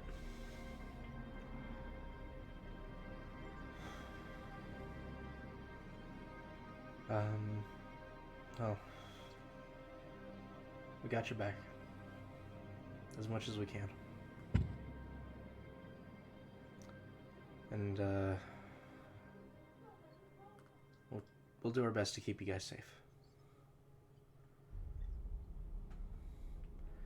Ezekiel kind of comes into the room as the conversation is kind of winding down and say, all right. So, do you guys know how long until we go kick that bastard's ass? I'm not sure, but with preparations complete, hopefully it'll be soon. How many days has it been since we called everyone? Oh, since you called everyone? You're nearing a week. Okay. Clover should be here soon. Yep, Andrus, you should be incredibly close by at this point. Yeah. And I'll say, alright, well, I mean, I'm gonna hope you guys don't mind me being alongside you. Of course not. I have 1 or 2 bones to pick with that asshole. And, oh, I'm getting antsy. I'm not used to sitting down for so long. It's calm before the storm. Can we make the storm come a little faster, please? Pull the bandage off quick. Yeah, please. As you guys are having dinner and everything, Ophelia, you will have been escorted back to the manor at this point. It's nearing around. It is, but they did tell you to return tomorrow, and they would continue fixing everything. Oh, can I have my mask off and have bandages over my eyes? And I'm gonna use invisibility on Ravioli. I'm gonna use him to see through his eyes. So you're gonna have bandages all over your face? No, yeah. just like around my eyes, so it seems like I'm blind. Yeah. Okay. So you connect to your familiar. Make a dexterity check for me. Hell yeah.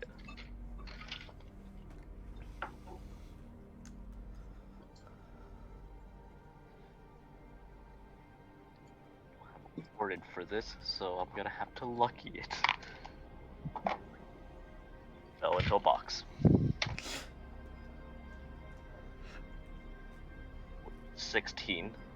16. Okay, so all of you, so you all hear the door open, and you will see Ophelia walking in, bandages over her eyes, kind of grabbing onto things around her. Are you okay? What happened? Oh, nothing of the sort. Don't worry about it. Might be blind for a while, but should be fine. I am a little worried. I'm sorry, I'm sorry, did you say you'll be blind for a while? Maybe. What the hell happened? You know, when you have nine dark wizards looking around the entire island and scouting it out, it is kind of intense. Oh, What, so intense that they, like, fuck with your eyes? I don't know what... Oh, you should have seen me on the first day. Okay, do you need any help? Like, are you hungry? Some food would be nice. Can you eat? Can you see what you're grabbing? Do you need us to feed you? No, I can see everything just fine. Don't worry about it. Are you really sure about that? Yeah? I point over to Dayton, I know you're right reflexes. Over there. Yeah, so she points right at you, Dayton. Oh, of course you know I'm right over here because I'm fucking talking, stupid. I ain't dumb. I would like to insight check. Make an insight check. Ophelia, make a deception check. Well, I can't technically see through my familiar, so... That is a... And that 27. 22. That 22? Ezreal, Ophelia's blind. No! If only you had a spell that could mend this. Yeah. Hang on. Sit. I'll get a diamond ready, okay? Wait. I wanna see something here. What are you doing? Trust me. What? Tell me. Yeah, I'm gonna actually go over to Goo and I'm gonna try to whisper in his ear. Are you... Okay, make a stealth check. Ezreal, I guess perception? Okay, 13, and then... 18. Stealth. Got an 18, huh? Y'all. What did you roll, Ezreal? Hold on. I gotta do the math. It's 31. Oh, So Goo, what, so Dayton, what are you whispering in Goo's ear? You are the only one that I think that you can actually get up from behind her. I have an idea. Have you did that thing? Like, have you ever gone to school and like you like bend over, and you have the other guy just push him? Oh, a tabletop, yeah. Yeah. That I'm thinking we do this with Ophelia, because I think she might be bullshitting. You can hear all of this, Ezreal. You have something in your throat there? Don't worry about it. Everything's cool. I think can we do this? Can we do this real quick? Can we? Have you seen how big my ears are? You know, Daytona, I think that's a great idea, and I'm gonna leg sweep Daytona.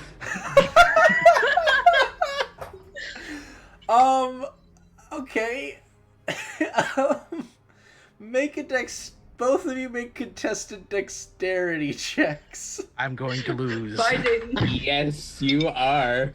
Because I rolled a It 3 with a dexterity it of would 2. normally be athletics, but because you're a monk, it can be dexterity. Just flat dex. Yeah. As long as you don't roll a natural 1, Goo, you got it. Yeah. So 16. Dayton, as Daytona, as you're like, oh yeah, okay, good. You feel your legs just whoop, underneath you. Boom! Hit the ground. now that was a riot. Didn't see jack shit. Ow! I saw everything. Liar! So Ezra, you're gonna prepare the diamond dust. Yeah. All right. So, Ophelia, you see Ezreal preparing diamond dust. I can't really stop it without her seeing anything. All right. So Ezreal, as you come over and prepare the diamond dust, you kind of place a bit of it into the palm of your hand. As you begin to kind of you begin reciting the incantation of greater restoration. And you finish. Yeah. So around the time when she starts, I'm gonna pop Ravioli out of invisibility.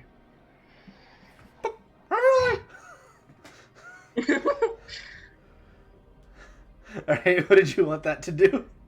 Oh, I thought it would freak her out for a bit. Oh, would Ezreal be freaked out by that? Probably like, ah! You know, like, not like totally freaked out, but. Okay, so you'll see Ezreal go. Doing anything else? Or you just... No, that's about it. That's all I got. Alright. Greater res me, boy. So she'll greater res you. Oh, that was a good use of 100 gold diamond dust. Yeah. Alright, but you were greater restored. Ezreal, as you kind of concentrate and finish the greater restoration spell, it goes off.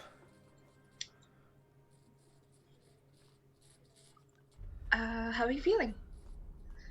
Much better. I feel like I can see now. That's good. That's good. Through the bandages. Do you need help with those? I'll just take a knife and then cut them off. Yeah. All of you, by the way, see Ophelia's face. Part of it sagged, part of it tightened.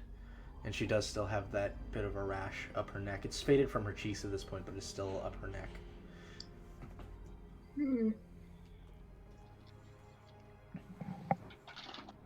That's concerning. They really put you through the ringer, huh? Yeah.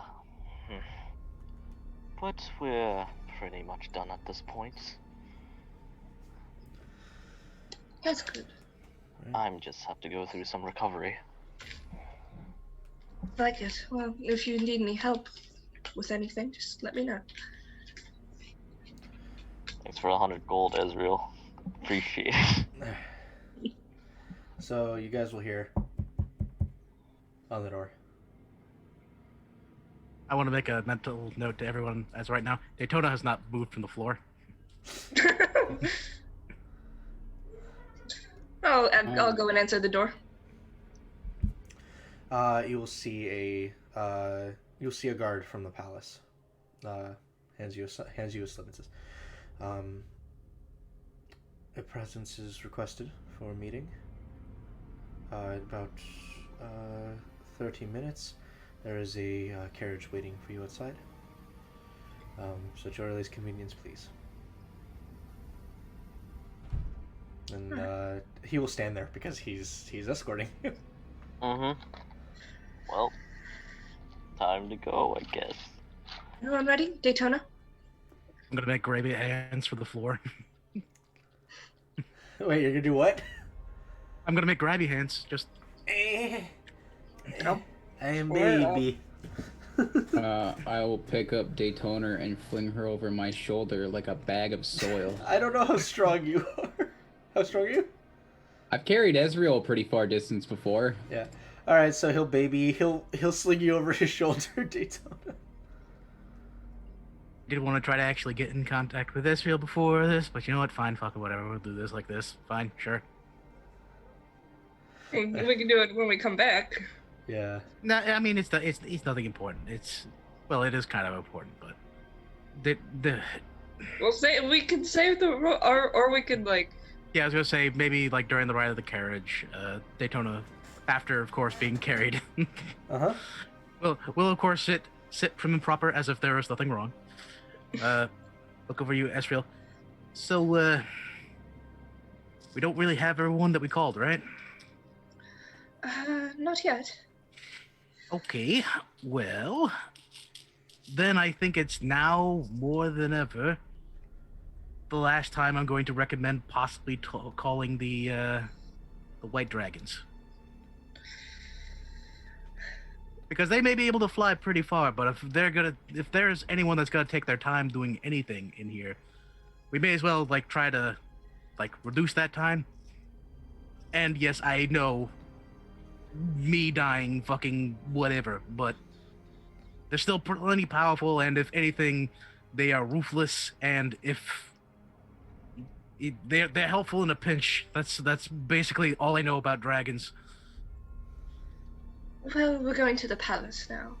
I'll ask the Emperor what he thinks. What, ask the Emperor, hey, what's your opinion on dragons that you may have stole from and they may or may not want to kill you? Remember, they don't want their identities to be revealed either. Well, I mean, it's plenty easy for their identities not to be revealed. They just show up as fucking dragons. They show up as dragons in the middle of the battlefield, fucking eat me. Done deal. Like, that's kind of how I see how this goes. It's up to you. I know there's been some bad blood with the Empire.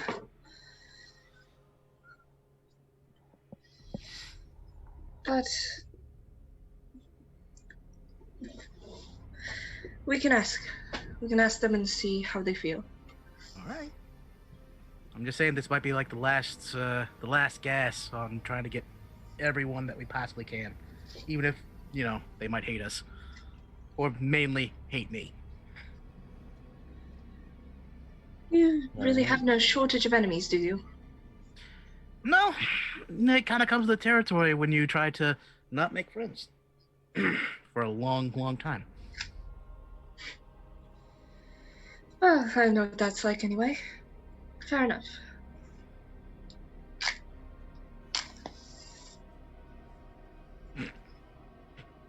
Lighting incense, then see the fire right underneath the face. Put that tinderbox out, fuck's sake. It matches. It matches.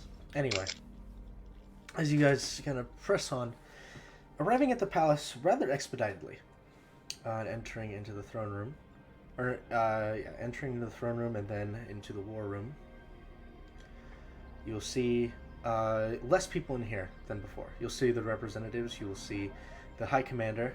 You will see the High Arcanist. but you will not see the lead tactician in here. Nor I'm forgetting his name because there's so many pieces of shit. Nor the merchant overseer.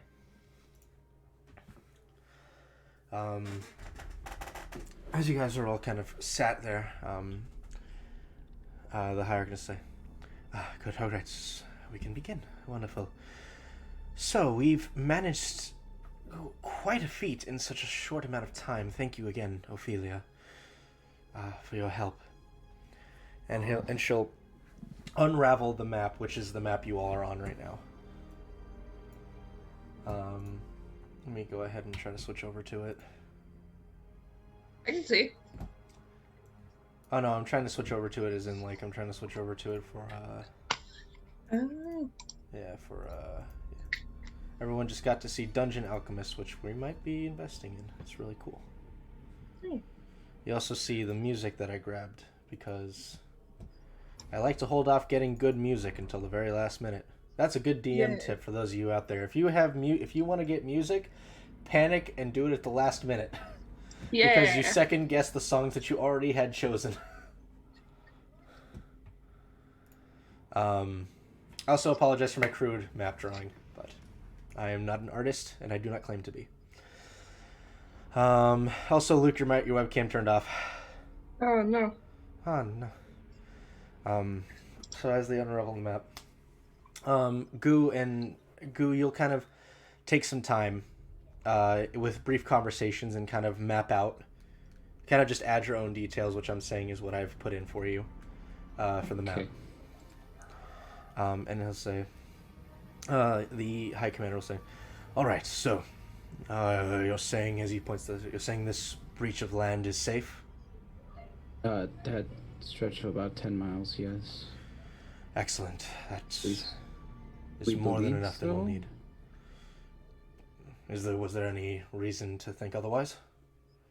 I mean, there's electrified crystals doing something along the whole southern coast. I don't know if it would affect the waters.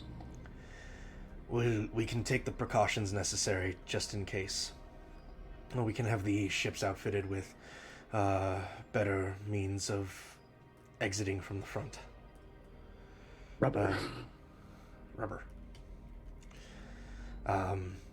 Well, that's excellent. And did you manage to get anywhere around here? As he points to the forest area and tower.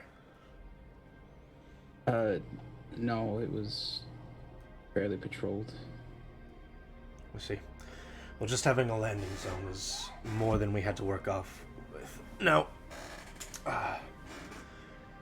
I know you didn't go this far, but what if we don't know where these creatures are up, and he'll point to the area that hasn't been detailed. We don't know if any of the creatures migrate down, correct? Not to my knowledge.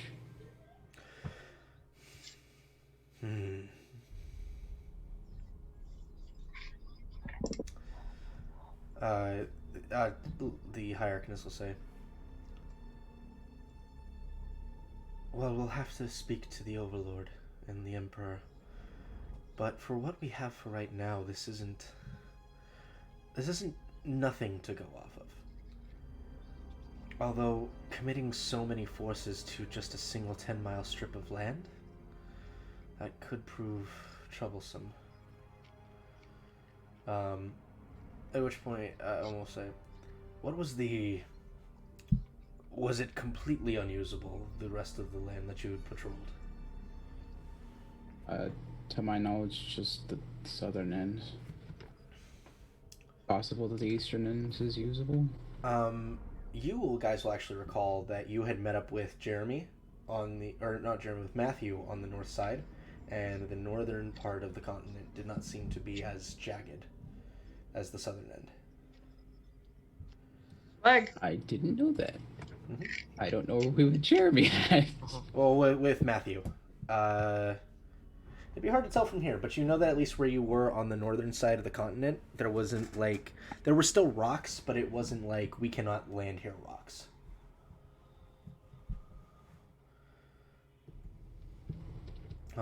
Yes, I would. display that information. Prin will say, well, if that's the case, then perhaps it wouldn't be the worst situation to try to come at it from a higher angle. Here's what I suggest. Once we have an exact number of the forces that we will have at our disposal, we can commit a smaller force to that 10-mile breach of land. They can get in, clear as much of the path up north as they can. We can have the rest of the ships dock on the north end, and then they can begin marching from there.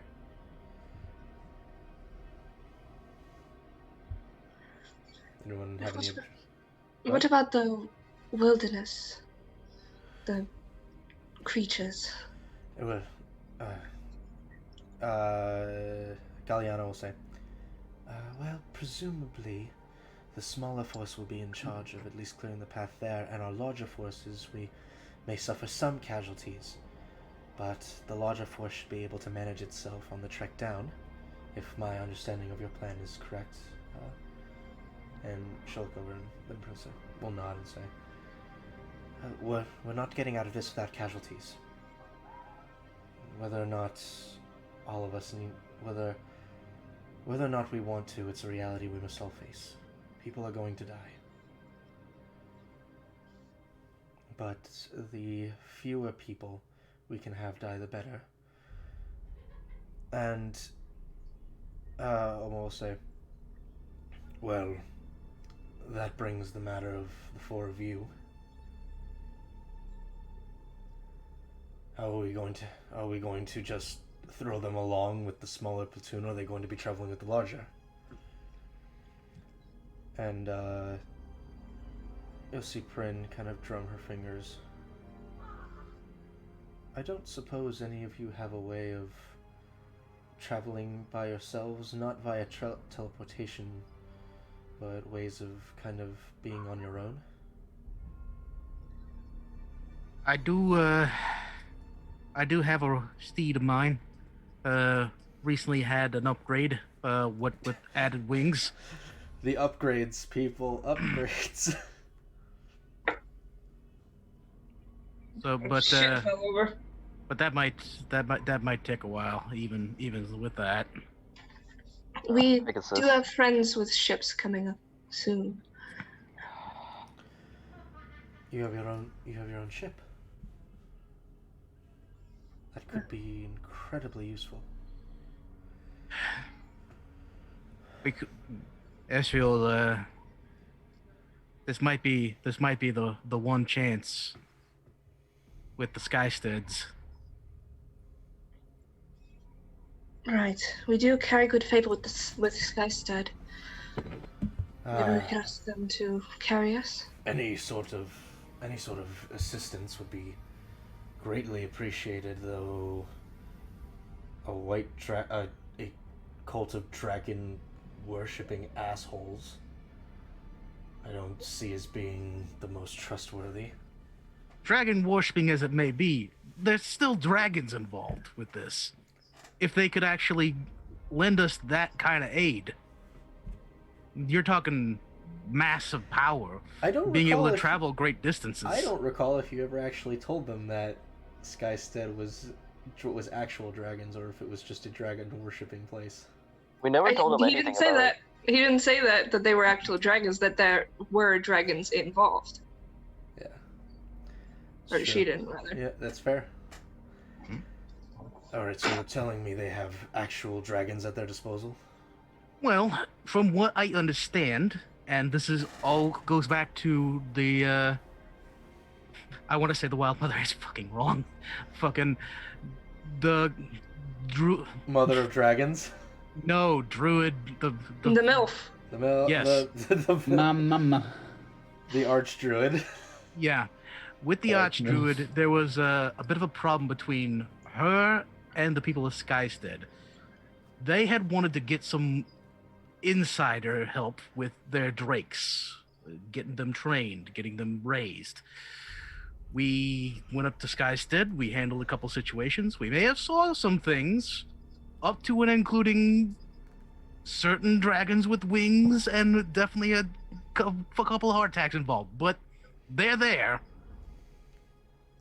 And if somehow we can actually tell them, please come over, maybe slide us a few dragons along the way, maybe we could actually get some people flying in on the island instead of just taking boats. That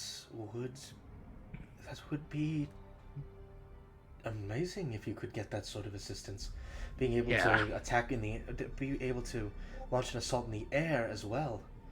Right, but here's the unfortunate kicker, and basically the one thing that we're kind of having to debate over. I may or may not have stolen this, and I will go ahead and hold up the rapier at my side. May or may not have stolen this out of their treasure trove, and it could be a possibility that if they know that I'm involved, things could go downhill. Pren will look over and laugh. Wow, no wonder Galvarax didn't want you to speak with the Overlord.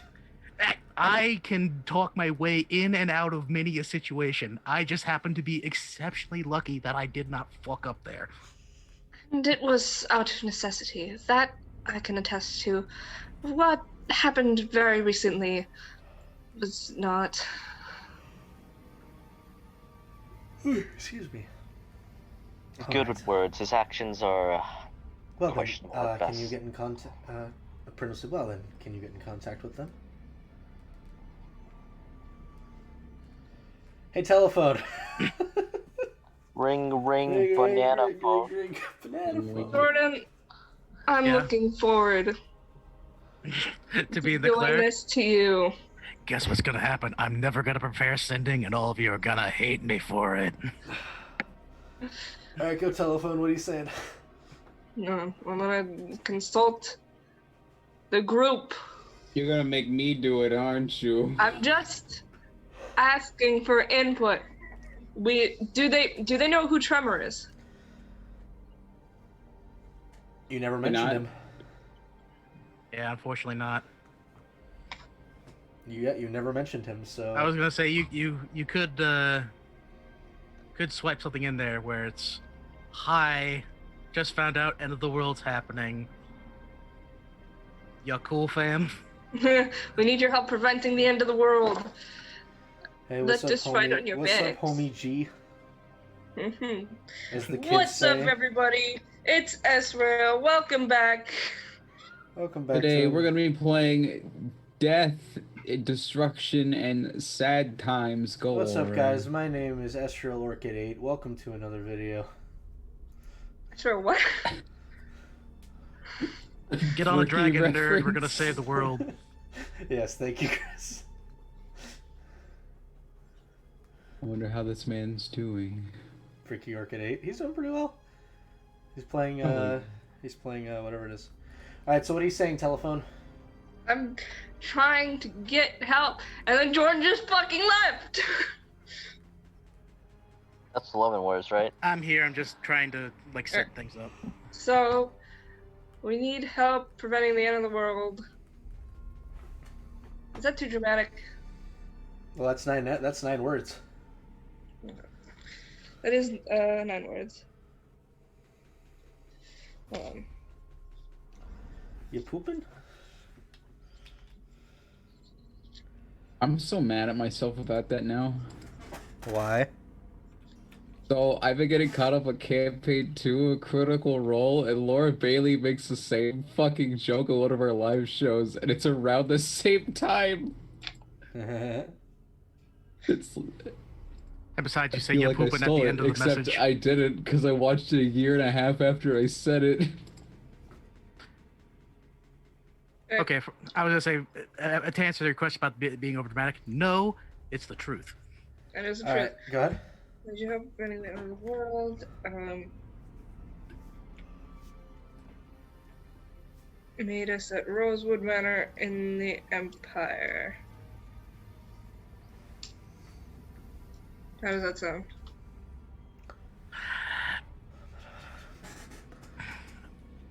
I mean, it's helpful in direction. I'm pretty sure they're gonna ask why, and you might need to follow up with it, but you know what?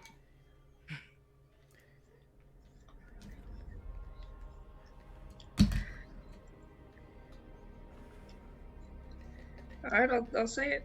Okay, so are Need you your help saying? preventing the end of the world. Mm-hmm. That's you said that was 9. We need help preventing the end of the world. Yes.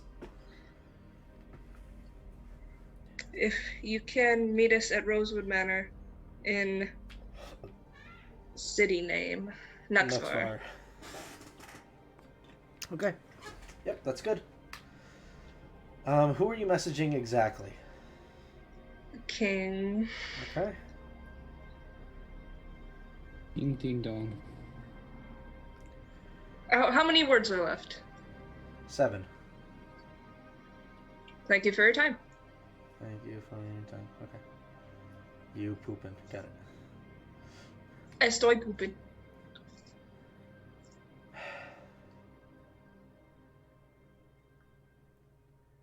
I am not going to the Empire. But explain exactly what you mean by the end of the world. Well, I was right about explain in Vader's 25 words or less. Go ahead. Water. No, I'm not letting you out of this. You're negotiating. All right. This is not. You're not getting out of this. Religious zealot aims to reawaken an elder god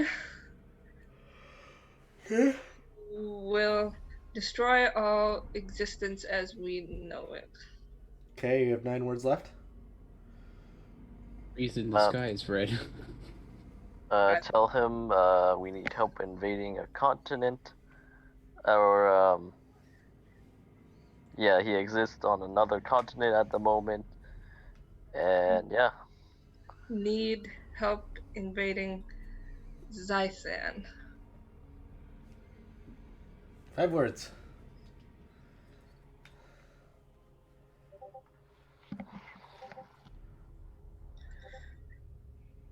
How many words? 5 more words. 5. And if I recommended, that's why we needed artifact. They don't know we have the artifact. What do we know that they don't know?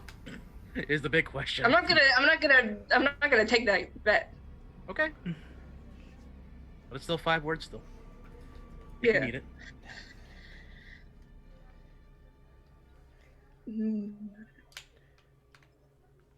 A matter of utmost importance. A matter of utmost importance. Okay. Make a persuasion roll. What? Oh, I'm bad at that. Guidance. Nope. Yeah. That's Can I perform the help action? Nope. Damn it. All I have is a 2 for you, so you can go do everything by yourself, Luke. Alright. You got this, Luke. I believe in you. I believe. I believe. I believe. How'd you roll? Is that one? 16. 16? Okay. 16? Not too bad on the die. Call high or low. What are you rolling? D20. Call high or low.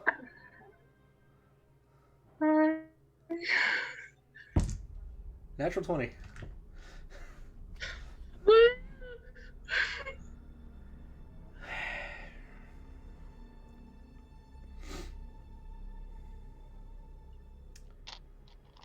Right.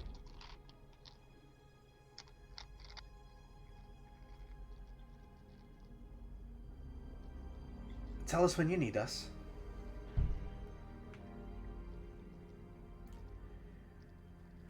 And from there, will be able to assist you.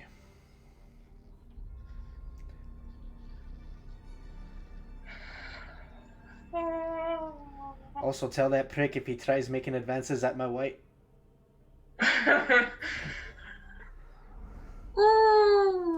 Of course, he wouldn't forget. The fucking asshole. Immediately pointing at Dayton, do not say anything untoward to the queen. Don't even look at her. You're asking a big favor, all right? Have you not seen her? Remember what happened with Galbrax? Please. We I'm not need taking any chances. all of the This time help he's we just. can get. I'm just doing it. What do you mean you're doing it? Please don't defend the big dragon people. The big Please. Oh, we'll say, so you got their assistance. Yes, surprisingly, we did. Oh, that's excellent news. Well, I guess from here we can, and you will hear, you'll see the doors to the meeting room open, and a guard will come in and will say, on behest of the Emperor and Overlord, they have concluded conversations, come to a full agreement, and wish to speak with all of you in the meeting hall in Forceford. Mm-hmm. And that's it. And then he leaves. Go to the meeting hall. In Forceford? That's going to be a trip, which Oh, we will get to next session. Oh, god damn it, Eric. Holy shit, today was a high roll day. Today was an Yeah, insane dude. day. It was high roll to hell. Technically, an insane 2 days. Yeah, but anyway, thank you so much to everybody who stopped by to say hi. Thank you to our new follower. And we will see you next Saturday to continue on with the story. Links down below. Yep, everything. Join our Discord. We want to talk to people. Yeah. Even if we don't want to, we don't want to. And we can do stuff like this. Yeah, David's looking Yeah, for David. I hate all of you. Hit me up. David's looking for a girlfriend. Hit him up. No, I'm not. He needs a boyfriend-free girl. Anyway, we'll pick this up next week. Until then, good night, everybody.